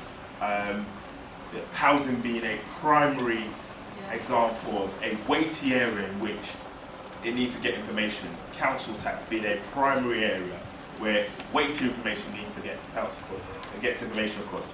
I think it's always a challenge for a council as to how you ensure that you provide enough space on the website to make projects like the Pioneer Fund easily visible. So what does that practically mean in a tangible sense? That's why we've sought to make our libraries, we've invested in our libraries, probably one of the leading boroughs in investing in our libraries, and we sought to make our libraries a gateway to information of council services and council support. So if you're able to go to your library and you're able to say, well, what support, I want to start up this idea, what support is out there for me? then we should be able to invest in our libraries so that they can be able to provide that information. So that's tangibly how people can access the information, and practical sense how they can access the information. Back to the question that I had earlier, which is how do we monitor it? And what we're saying is this. I'm specifically responsible for growth and development, and what we're saying is social regeneration, which is basically how do we ensure that growth and development works for the local community. And we set up a number of indicators which we monitor on a yearly basis, and which come to cabinet on a yearly basis, or annual basis. I sit on the cabinet. And what that means is that we're able to monitor it in a public, open and transparent ways as to how we're doing against our target. You can look online, it's all online, and all the information.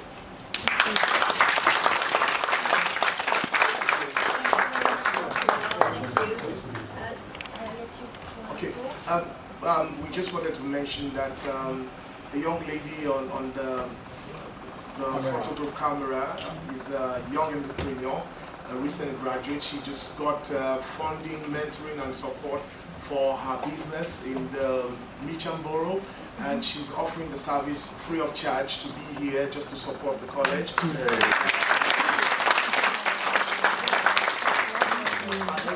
And she's just left her little card here. She's an event video and photographer as well.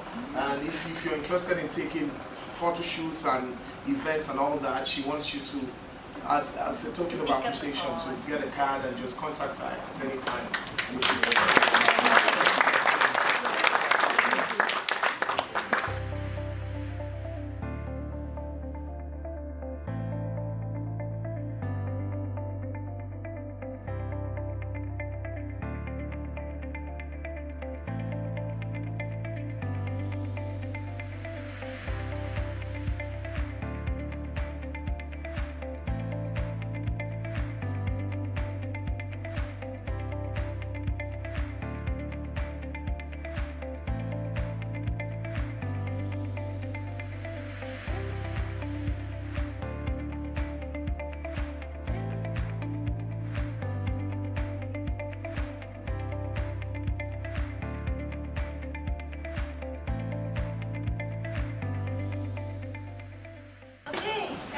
Much, everyone.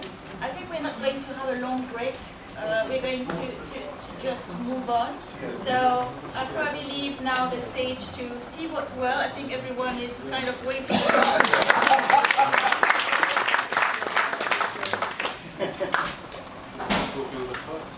What if everything you knew about business was wrong? Good job we don't know anything. Does anybody in this room have big ideas and big dreams? Yeah. Put your hand up if you do. Okay, good. We're in the right room then. Okay, so let me introduce myself to you all. My name is Steve Otwell. My background is in the sports, nutrition and fitness industry for just over 27 years. Including 15 years as a top national level bodybuilder and personal trainer. I also own and run 3 companies that I've set up,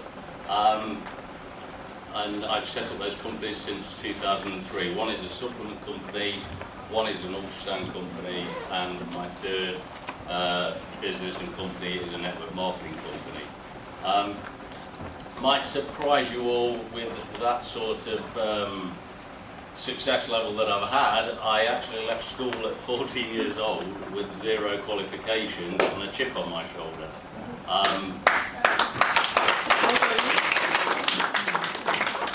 The reason for that, and I look deep into the reason for that, is me.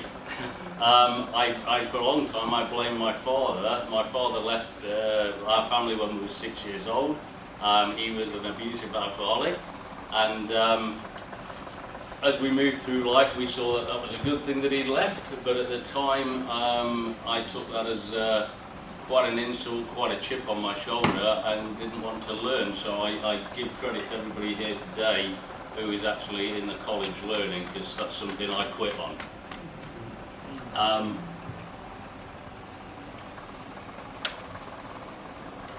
So what I wanted to what I wanted to share with you, with what I've just said to you, is for me there are no excuses. We can work our way through life. There's going to be obstacles, there's going to be tough times, there's going to be things put in our way, but it's up to us how we choose to move forward with those. With me, for a long while, like I said, I had a chip on my shoulder and I took everything personally, didn't want to listen to teachers, didn't want to learn, and found myself working in several jobs, many jobs that I didn't like, but I still did them just for the purpose of earning income.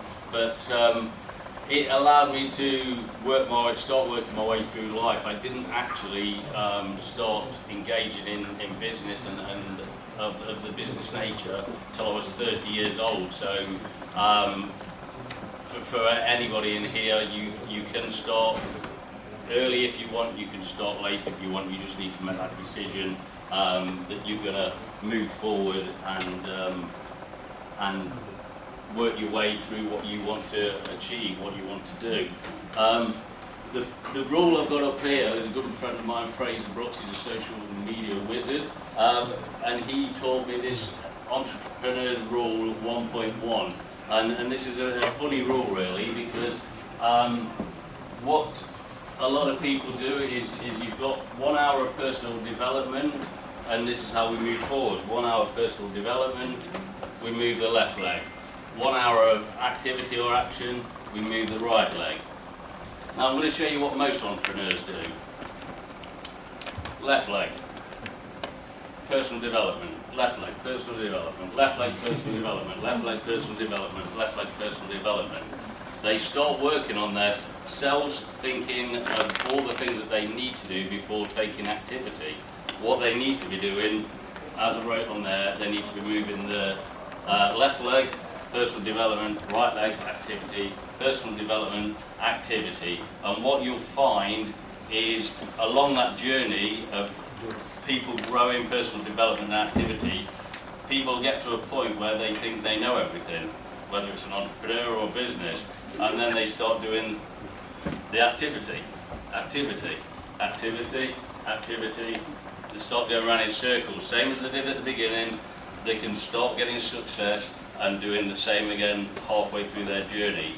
Always be aware to create that 1 hour of personal development, working on yourself to grow into the person you need to become and get the skills you need to do whatever it is you're doing. But always remember that activity level. Unless you're making and creating activity and following up on doing your daily actions, you're not actually going to get anywhere.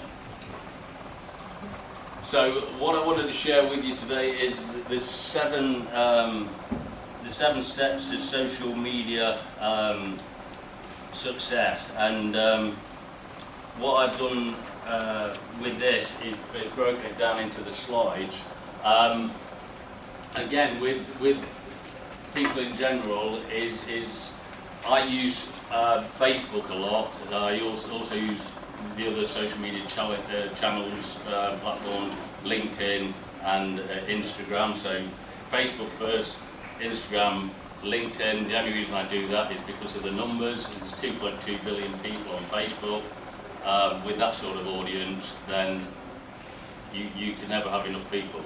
If you've got a message to get out there, you're passionate about something, if you want to share something, then for me, I start on social media, I start on Facebook. That's where everybody is. And the first slide is establish your target audience. So whatever you're doing on social media, whatever your message is, you've got to be crystal clear about who your target audience is. My target audience, I work in the network marketing profession. Only reason I did that is because in 2008, 2007 was my last bodybuilding competition. 2008, I had a virus attack my nervous system, which paralysed my right arm. At the time, had it not been for me having a business partner and a fiance, I would have lost all those businesses. So I saw there was a bit of a sort of chink in the armour, if you like, that with me just being responsible and me only being responsible, if something goes wrong, everything goes wrong. So why I got involved in network marketing is I saw a way of leveraging other people, and then if something went wrong with me, it didn't go wrong with the rest of my team. As long as I taught them well, as long as I educated them, and they were duplicating what I was doing, my business would be unaffected by what happens to me. So that's why I got into the network marketing profession.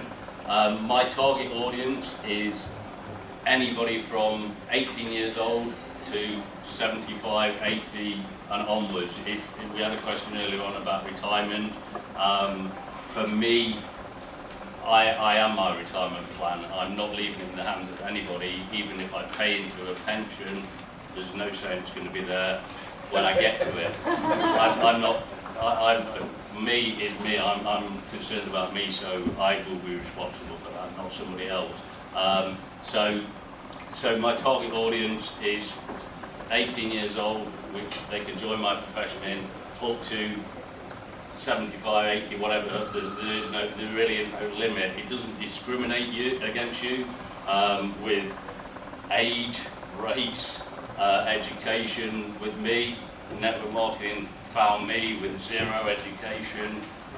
If I went for a job, they're not going to look at me because I've got no resume, I've got nothing to show them. I left school at 14, started working on a farm because I figured out they'll take me on the farm and let me work on there, but it'll also, it learned me how to take on board hard work. So as I say, there was no ceiling to the network marketing profession. It didn't judge me. I quite liked it, so I like the concept it has, but I also like the fact that it didn't judge me and it took me for who I am. And also, as I looked into the concept, I saw that it then would pay me for the value I brought to the table, rather than with the jobs I worked in. I would stand alongside somebody else, I would do a lot of work, this person would do zero work, and at the end of the day, at the end of the week, they give us a paycheck, which was both the same, so I didn't agree with that. I thought there was a bit of a problem there. So as I say, the target audience is anybody of that age, 18 to whatever, and that's what you need to look at with when you're getting out there on social media, is to find who your target audience is. Really be precise about it, and really look in the mirror, because most of the people you're going to want to do business with is you. People like you, people who you resonate with. You're not going to want to do business with somebody that you've got nothing in common with and no goals with. Okay, so the next thing we do with the social media side of things is what we call setup. With the setup, we start with something called Facebook facelift. Now, what I'm going to talk to you about today is regarding your personal profile on whether it be Facebook, Instagram, LinkedIn, your personal profile rather than a business page. I do have business pages, but realistically, with Facebook, Instagram, with any of them platforms, they're businesses. They want your money. So you set up a page, they're only going to show roughly about 0.5% of anything you post to anybody. If you then do a sponsored ad and actually build that ad out and pay money, it's going to get out to a bigger audience, obviously, because that's what Facebook's about.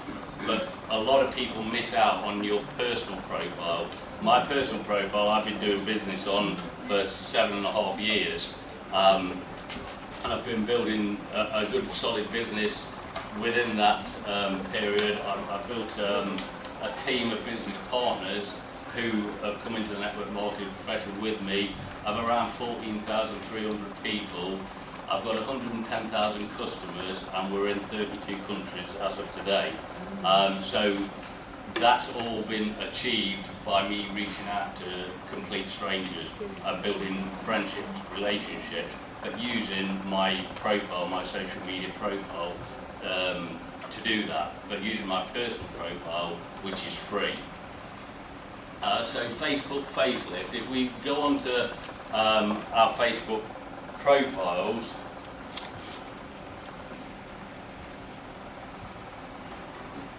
that's mine on there. So what I've got on there is a picture of me that looks like me.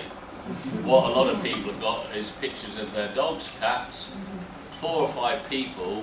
If somebody's coming to your shop window and they see 4 or 5 people, which one's you? If they've got a dog or a cat, are you a dog business or are you a cat business? Or is that just your pet? It's confusing, confusing people. So a nice clear photo, but also then your cover photo. I've got my cover photo is the first slide that was on the presentation. So it's saying who I am. It's saying I was a bodybuilder to business builder. It's saying that I'm a network marketing professional.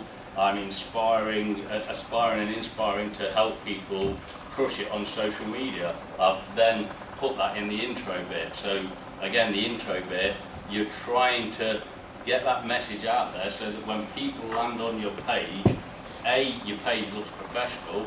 Like, you're not going to have a shop window with nothing in it. A lot of people do that on social media, on Facebook. You can go on, there's no cover photo, and that's lazy really from my perspective. It's like having a shop window and not putting anything in it. So a good professional first impression, when somebody lands on that page, you don't want to go in straight off to somebody else's page. You want to actually be looking at what you're doing. So an intro bit is just sharing with people what your mission is, and then one thing I put just underneath that, which a lot of people don't put, is this picture here. And what the picture says is, welcome to my page, follow me and set me to see first. So what that does is, if somebody comes to my page, they're either going to follow me. If they follow me, that's fantastic, but somebody else, a fresh pair of eyes on my profile. But if they set me to see first, then anything I put out on social media, they're going to see. And not just they're going to see, their friends are going to see. So it starts associating with association. So that's your Facebook facelift to start with. The second thing we've got on there is something called clean up and clear out. Now, there was a myth many years ago that you needed to get 5,000 friends on Facebook so you were cool. If I've got 5,000 friends on Facebook and one of you guys wants to add me as a friend, I go, sorry, I got too many. I'm the guy who's popular, 5,000 friends. It's complete rubbish. What having 5,000 friends on Facebook means is you can then not contact all of those 5,000 people. You cannot interact with all those 5,000 people. And what Facebook will then do is they work on an algorithm system. They will mark you down for having lots of friends but not interacting with them. So it's not quantity, it's quality. You need to be having people who you're going to engage with, who you're going to promote to, and promote your business to. Now, what I've done then is I go through my clean up and clear out. I go through my friends list, and anybody who's got no Facebook cover, a picture of a dog, a cat, unless it's a pet store, then they're gone. Because to me, again, that shows laziness. If they can't be committed to actually working on their profile, they're not going to be committed really to anything else. That's my opinion. And so I start going through the people and deleting people, really, people who I've not spoke with for ages, people I've not communicated with, and people really who've got nothing in common with me. So I start deleting them, and that's the clean up, clear out. The next one is create 3 to 5 days content matching your audience. So again, whatever the message is you're trying to get over to your audience, I normally create on a Saturday or a Sunday. I take an hour out and create 3 to 5 days content all in one day, and then I just upload it on specific days. Unless I'm doing something like I've done today, that I've come to London to speak to you guys, then today that is the message I put out on Facebook. So any of my friends who are in London will then know that I'm in London and want to actually meet up and have a coffee or something. We could start networking. Yeah, I will assume like that many people like me as well. We are not are not strangers to network marketing, but personally, I've been burnt quite a few times with network marketing. What really works when we talk about network marketing? Second question, we've all made this mistake about adding 5,000 friends, trying to boost that should give you some kind of ego that you have 5,000 people. How do you then cut that? How do you make that change to have an effective Facebook, and then to have, what's the network marketing formula that actually works? Because a lot of people get on it and they don't get anything out of it at the end of the day. Yeah, so whether it's network marketing or entrepreneurship, business, whatever it is, network marketing, lots of people have got burned, and usually, from my experience, when I joined the network marketing profession, I was what they call sponsored by a hit and run driver. So he hit me, he sponsored me into the business, and then he was gone. And he spoke to me twice in 2 years, and that was to say, keep doing what you're doing. And I said, well, actually, I'm earning probably $30 a month, and I've spent $3,000. It doesn't make sense. And he went, keep doing what you're doing. I was like, well, obviously I'm doing something wrong. So for me, luckily, in the company I was with at the time, if I look back on it now, it was a learning lesson. At the time, it was network marketing was a load of rubbish as far as I was concerned. It doesn't work. In that company, I actually spoke to somebody who'd been in the network marketing profession 27 years, and I started then delving into why he was successful and why I wasn't, what I was doing wrong. So again, like you guys today, I started learning. I went back to square one and said, right, I'm a new person, what do I do?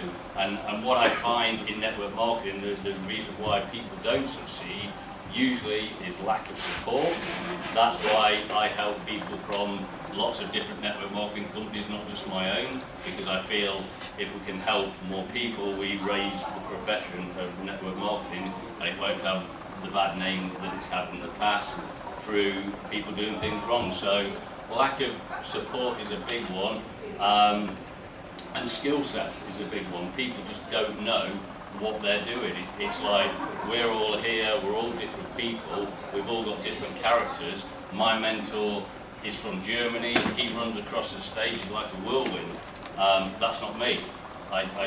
It's him, he does that naturally anyway, but it's not me. So as characters, we can't duplicate that. In network marketing, they always talk about duplication, but it's not, as characters, we can't duplicate characters, we can only duplicate a system.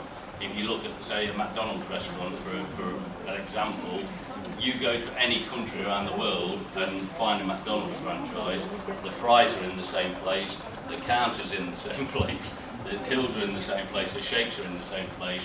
That's because they've got a system that works and they're not going to change it. So in network marketing, you need a system in place. If the person has not got a system in place and not got the support in place, and has not got somebody who can teach them the skill sets, they won't be successful. Period.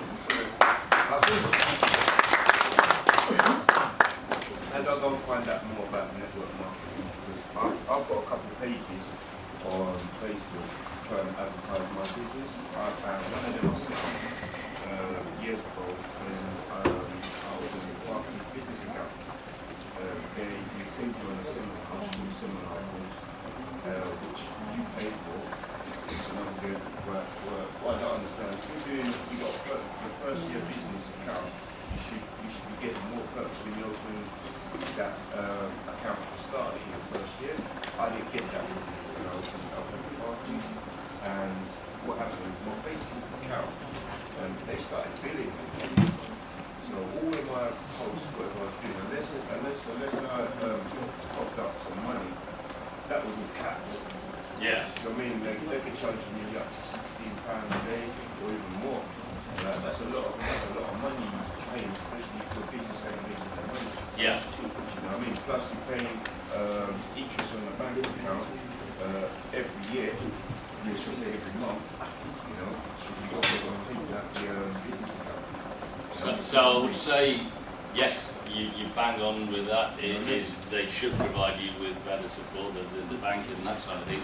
From the social media side of things, I would go into your account, into your settings, and just switch it all off. Well, that's what I'm thinking now, is to open up a whole new fresh account, fresh page, and restart all over again. Has the page got many people following it? It's got, at the moment, the numbers is low because of that, because they put that cap.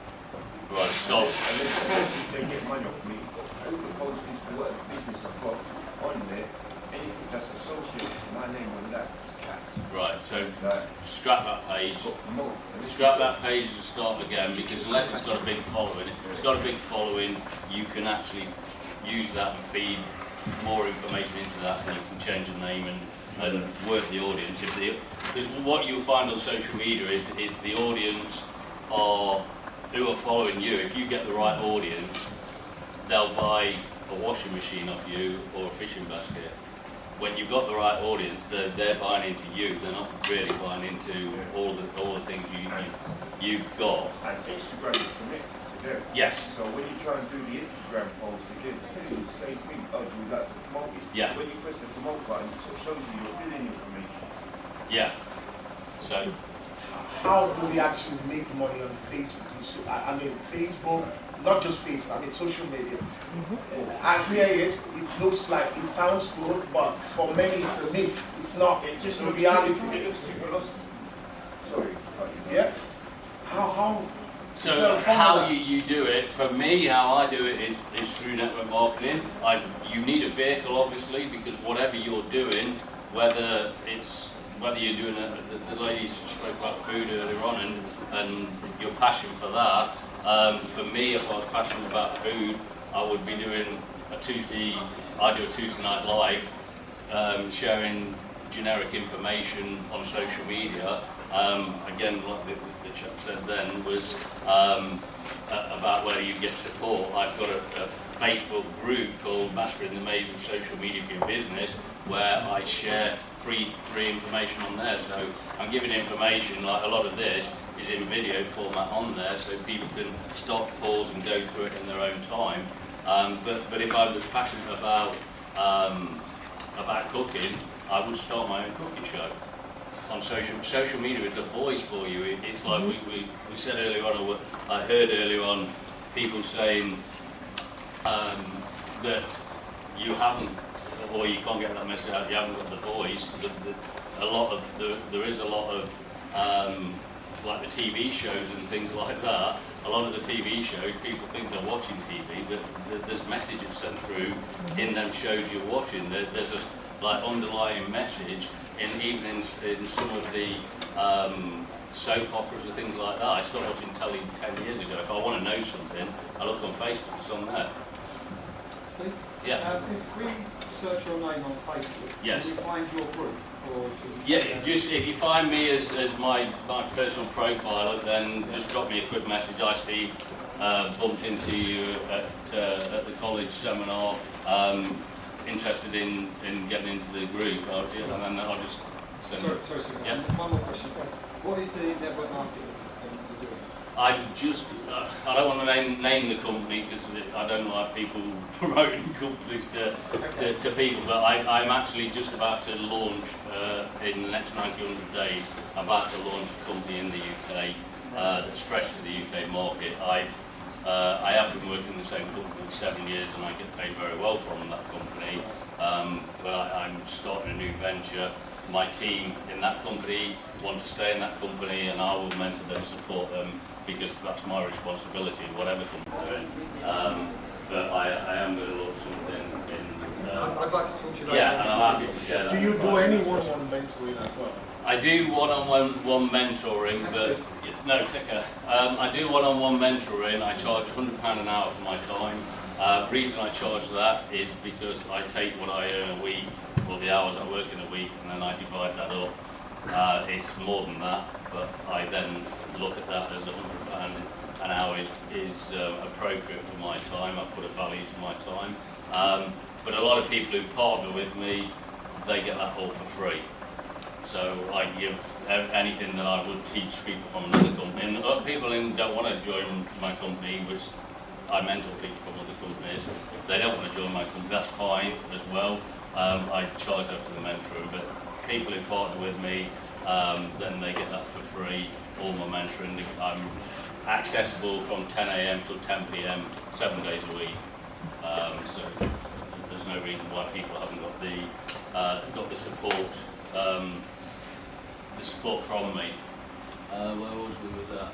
And on the bottom of that one is create an active list. So again, whether it's network marketing, whether it's whatever, you would need to create an active list. I do it in a spreadsheet. So if I'm speaking to Michael today, I'll say, "Hi Michael." Michael might say it's his birthday today, so I'll put Michael birthday, and I jot things down so that the next time I speak to him, I could say, "How did the rest of your birthday go?" You've got something to follow up in, and the active list is I'm adding to that list every day. So I speak on average to 25 people a day, new people every single day, Monday to Saturday. I have Sunday with my son, but Monday, Saturday, I will add 25 new people on Facebook, start conversations with them, and see if I can help them or add value to them in any way. If we can't, then we can still stay friends. A guy rang me from Alabama, USA yesterday. We had a conversation, video chat in the afternoon, and he's been following me without me knowing for around 2 years, and now he wants to promote me to his friends and colleagues in the USA because he likes what I do. So again, he's in another network marketing company, but he likes what I do, what I stand for, and these are things, relationships you start building. So we had a chat, we hit it off really well on the chat, but these complete strangers, and about 99% of my business or my team is complete strangers. Never knew them before network marketing. All the people I thought that was going to be in my network marketing team, my sisters, my mum, all doubted it, all told me it was a load of rubbish, all told me I was crazy. It's paid for most of their holidays for the last 3 years. But I'm able to give back to them with that now, so it doesn't really matter whether they support me or not. I had my vision, I knew what I was going to do, and I went forward and did that. So creating the active list is the existing friends, so warm market on there, and again, a warm market with it, whatever your business. We're not just talking network marketing, we're talking from an entrepreneurial venture or whatever it is. Ask your family and friends, rather than try and get them into your business or get them into what you're doing, just ask for their support.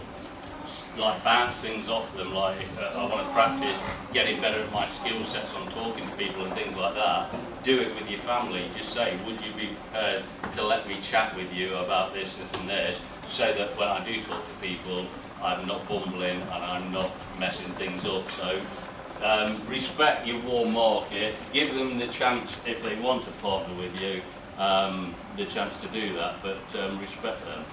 So where to find people when we're on social media? Now, to start with, there's groups and pages. So groups and pages, if you love your cooking, I would go into cooking groups and start sharing things in those cooking groups, your thoughts, what you're passionate about, because you then start coming across to that group as an expert in that group. You've got a voice, you've got an opinion. What people will do then is, the people from them groups will connect with you personally, because they've got something in common with you. They feel that actually you've got something to share with them, you've got a message.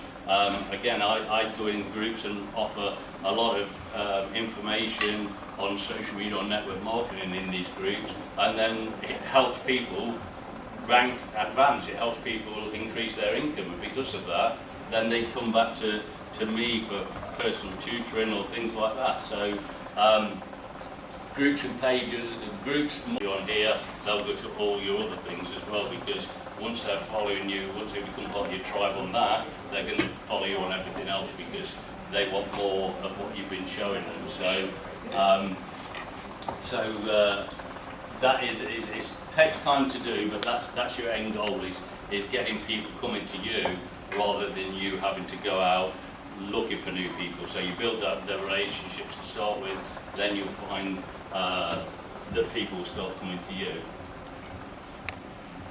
Groups, we touched on groups. Groups are very big now, and stories are very big now. So if you see on Facebook and Instagram, at the top of both Facebook and Instagram, you've got your stories. They've made them that prominent now. It's your main thing when you go on there, and same on Instagram. What they've done that for is because they're promoting that. So what they're promoting, you take advantage of. So, as I said, I don't post anything about my products or business on my profile, on my timeline, but in the stories, then, because what Facebook will do is if I posted, come buy this Apple iPhone on my Facebook profile, Facebook will go, that's an ad, really, you should be paid to advertise that, so they don't show it anybody. So then I put it in the story section. They want to promote stories. So what Facebook want to do, they do. So because they promote, so I put little tasters and little curiosity posts in the stories, which get people intrigued, and I will do an arrow down there, DM me, and they're like, right, I'll DM him because I'm interested in that. So again, they're promoting the story. Same on Instagram. Anything they're promoting, you use what they're promoting because they're going to put that out to more people, which they put that out to quite a few people. So your story has to be scripted. You'll be scripting your story more to tailor your business, isn't it? What people want to know about is at the moment, authenticity is the biggest currency you can have, being real. People want to know about you. They want to know about your product, but there might be 10 other people doing your product. So people want to know about you. Why are you doing it? So you share your story. As I started the presentation, you share your background, your story, why you're doing it, why you're passionate about it. People get behind that because it's real. It's like the meat and potatoes. It's something that they can grab hold of, and then they start listening and will buy more into you because of why you are doing what you're doing, not what you're doing. So I would go from an angle of that. Then you can start a process of starting a conversation with them, and at the appropriate time when it shows itself, then you can present whatever it is you feel you can help them with. People are always looking for solutions to the problems that they have, and you can be that solution. So you just need to work at when the right time is to that. Because again, if you post stuff all over social media about products and that, people have seen it that many times. As they go through it, it's like that. They'll go through your Facebook, and everybody else is that quick because it's like seen it before, like that. Whereas if then there's something intriguing or curiosity catching in a post, it'll get their attention. I posted something the other day about people's exes, and that got so much interaction. It had nothing to do with network marketing, but it got a lot of attraction because of people felt they had to comment on it. So that's another way of getting the engagement. So create your own group. In groups, we talked about the groups and stories I've just mentioned are really hot potatoes now. Create your own group based on something that you're passionate about. So again, with the food, I would create a group based on something. If you're passionate about it, you want to talk about it. So you create a group based around what that is, and then use the group to add value and build a community. So you start building a community of like-minded people who like to add their input into that group, and then you do build a good community. And what that will do is it just builds credibility for you, and it builds trust in you. So that then more people are going to engage with you on your personal profile just because they've been part of your community. They feel they know you a bit more now, and then they can engage with you more. And the last one is there are no, most people know it anyway, there are no secrets to success. It's a result of preparation, hard work, and learning from your failures. If, like I said with me, if I took how I started off in life, I had 3 attempts at businesses, which all failed and went to the wall. It's life. Get on with it. You either stay down or you get up. For me, I had big dreams and I had a vision of what I wanted to do. I just needed to figure it out, and the people around me didn't have the skill sets to do it, so I had to go and find people who did. Just make sure you're surrounding yourself with the right people. So yeah, prepare well and succeed. That's it, guys.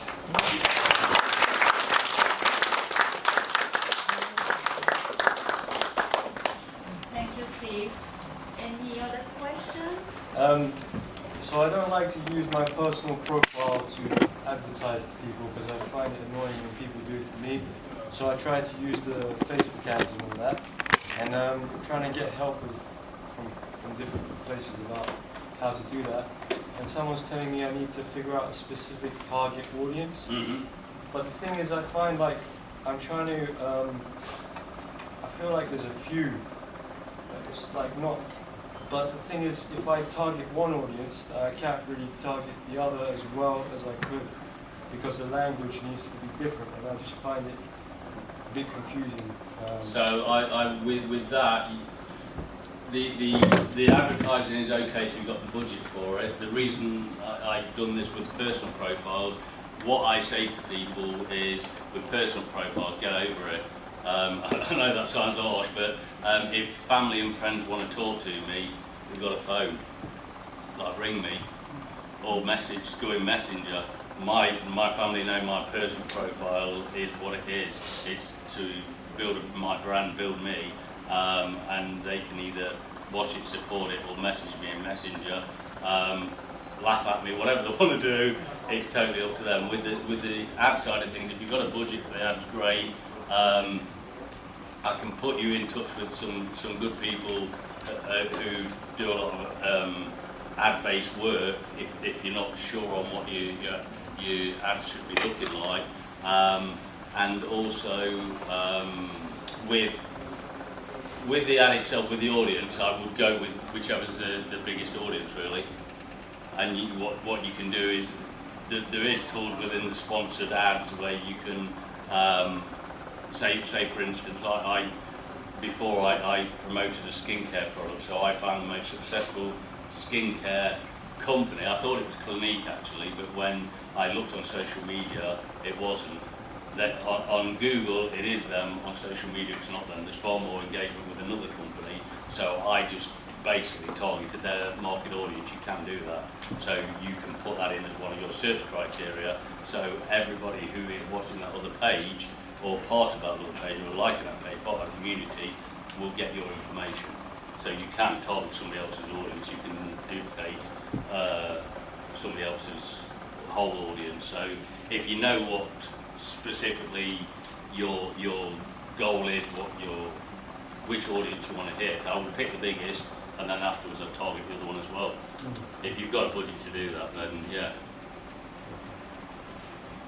Someone else that's raised their hand, one last question.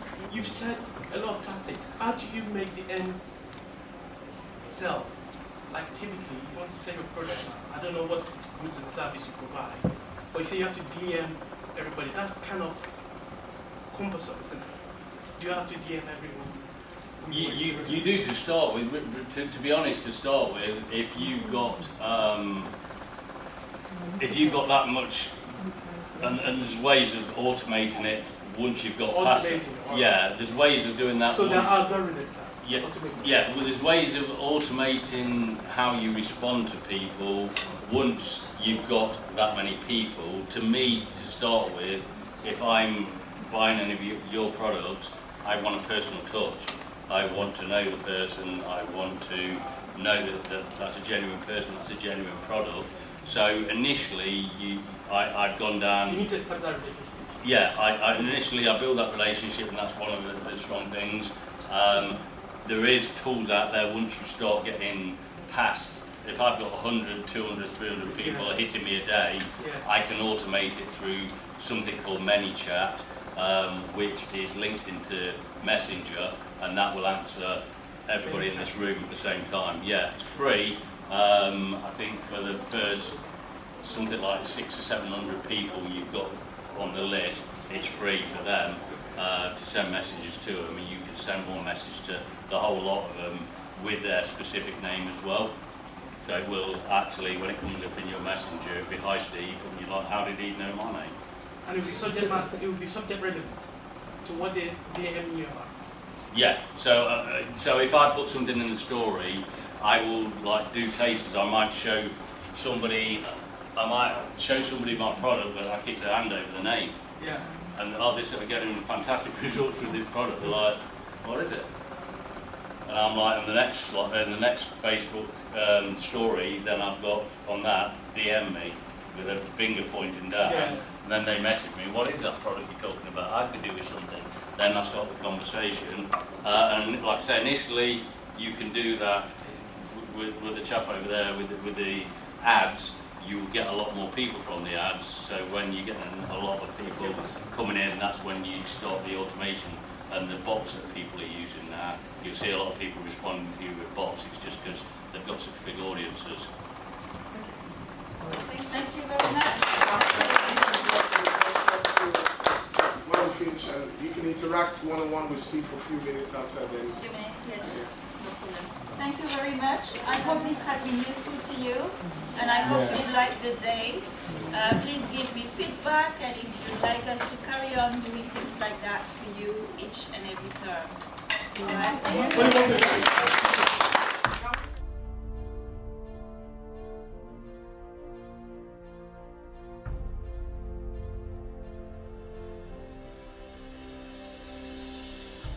So can you introduce yourself to us, please? Yes, of course. I'm Regine Bloch, and I'm the Dean for the Business Plus School at St. Patrick's College. How did you find the session today? Oh, the session today was really fantastic. We had great speakers that shared a lot of knowledge, really a wealth of knowledge, and especially having that array of speakers coming from different backgrounds and coming from different industries was really, really good. What message are you trying to portray to your students through this session? Well, what I want the students to understand is that the business world is out there for them and at reach for them, right? There's no barrier that they cannot actually cross. So what we're trying to do is bring the business world inside the college so that they get exposure to individuals that are working in the business world. So what I want students to get out of that is passion.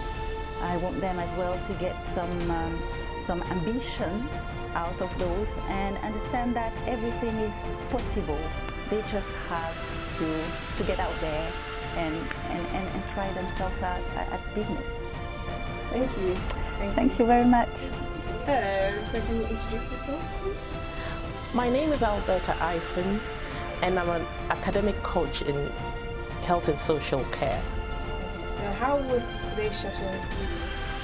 Today's session was mind-opening because we all went there with a notion about how to start up our businesses and where business could lead us to.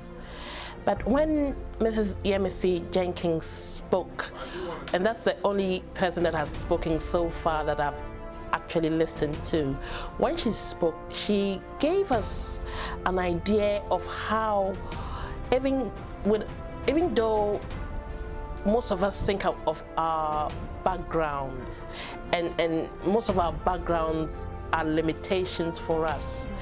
From what she was telling us, what I could gather from all that she was telling us was the world is up to you, how you see it, and how far you can push yourself. So she gave us lots of examples using her own life. And so for the entrepreneurial section of it, we haven't really heard, but what she was doing for us was most of us should get out of that mindset of not being able to move forward and not being able to reach certain heights. That is what I got from Mrs. Jenkins' session. Yes. Thank you so much. Thank you. Thank you. So can you introduce yourself? Hello, my name is Pinar Akhtas and I'm a business student at St Patrick's. I've just been to the seminar and I believe it's given me a really positive insight into the business world as well, listening to the entrepreneurs and what their journey was. And I've learned that positivity is the main thing, and this is what I've got out of this seminar. So what did you take from the session? Well, as I said, the positivity of these entrepreneurs, the way they look at things differently from other people. And any feedback to the organisers? Not really. I think everything was as perfect as it should be. Thank you. Hello, so can you introduce yourself, please?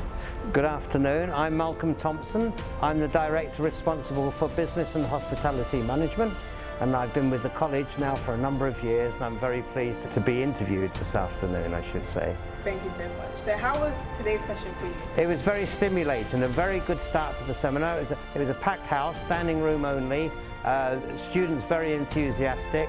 Yemisi, who gave the first delivery, the first presentation, very much talking about her role within the civil service and some of the challenges. One of the key challenges she faced was a woman coming into a man's world, which was very culturally staid, one might almost say, but she used her energy, her enthusiasm, even some of the negativity, she turned that around and started to make a big impact and very positive contribution to that department. And I think that was very encouraging for our own students.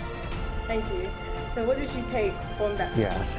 As I said, I think the key thing is that they were meeting somebody who actually had done it, who had come through that world of employment, showing how you can, with that right enthusiasm, that right direction, that right determination, you can really succeed. And I think that stimulated and encouraged our students. It's one thing for lecturers to say what can happen within the business world and what opportunities, but to actually meet someone face to face who's been involved, you might say, you might almost say from day one, working within that environment. Thank you. So do you have any feedback to the organisers? Please carry on. This is the first of this type of seminar in this current series, and I would really encourage both Regine, who's the Dean, and Michael, who's been a great assistance here, encourage them to continue this. Very well organised, very efficient, perhaps is not the right word really, but perhaps just a very impressive seminar. Thank you so much. You're welcome. Hello, so could you introduce yourself to us? Hi, my name is Sparky and I'm the academic lead at St Patrick's College looking after digital learning. And my name is Oladipo Abiodun. I'm lecturer in charge of HRM and I'm the unit leader. Thank you. So how did you find today's session? I think the session was very, very energetic, full of life. She was very positive. And also the best part I think about the session was that there was a lot of interaction with the students. There's two-way communication. You know, that is really important considering that the students are very, very experienced. They like to share their experiences and their issues. So I think that was the best part of the whole session. What do you think? Yeah, for me it's very, very interactive. The students asked many questions. And they were able to be educated. Yeah. That in life they don't have to give up, they have to keep fighting, and they have to keep upskilling and upgrading themselves. Yeah, and I think most of our students, they give up after some time, you know, the challenges that they face, they sort of give up after some time. Absolutely. But these sort of sessions sort of get that energy back into them, that yes, there is something for us outside that we can give, you know, take back. And work for. So I think this is a brilliant interaction that way. And from the look of things, you will see that there's the desire for more of things like this. You know, True. from the students. You can deduce that from the questions they were asking. So we actually look forward to more of this in this college. Thank you. And based on that, do you have any feedback for the organisers? The only feedback that I could give, I've had a lot of sessions that I have attended and that I've organized as well, is I think we should maintain the way that she's doing. Interactivity really adds value in a widening participation college that you know, like ours, and that brings out the best out of the session instead of you know, just one way talking and lecturing. They've had all of that. The only thing that they don't have is somebody coming from outside and giving them true picture as to what is happening in the environment. And that adds a lot of value to the lives and the journeys of our students at the college. Absolutely. And I want to commend the technique. It's more than just staying behind a desk and just, you know, delivering lecture. No, she actually get them to participate. Yes. Asking questions. Right. You know. And so I also like the participant next time to bring in some like handouts of the profile of themselves, of things they want to share with the students, so that after the session, the student can go back and read through. And talk about you know, what their own experiences were. I think this is brilliant. Thank you. Thank you so much. Thank you. You're welcome. Can you introduce yourself? Yes, my name is Michael Edwards Fapahunda. I'm one of the associate lecturers at the St. Patrick's College School of Business. I teach business management, law, as well as hospitality. How did you find today's session? I think it was just fantastic. All of the speakers were on point. It was excellent delivery. It came down with precision and addressed issues that were pertinent to the students in terms of their career prospects and the opportunity to become successful individuals and members of the society, and to climb, of course, higher levels of entrepreneurship, business and success. I think it was fantastic. What message are you trying to portray to your students? Well, we want to tell them that there's always, no matter how good you are, there's always a better level to attain, and that you can become anything you want to be. You can become successful in society, and you can actually harness the opportunities. There are so many opportunities within the economy and within the UK that students and people do not know about. That's why we brought this plethora of speakers to expose and open up their eyes to opportunities that they can actually delve into, and to help them also to be able to deploy their talents and use it and maximize both their talents and their opportunities. Thank you. Thank you.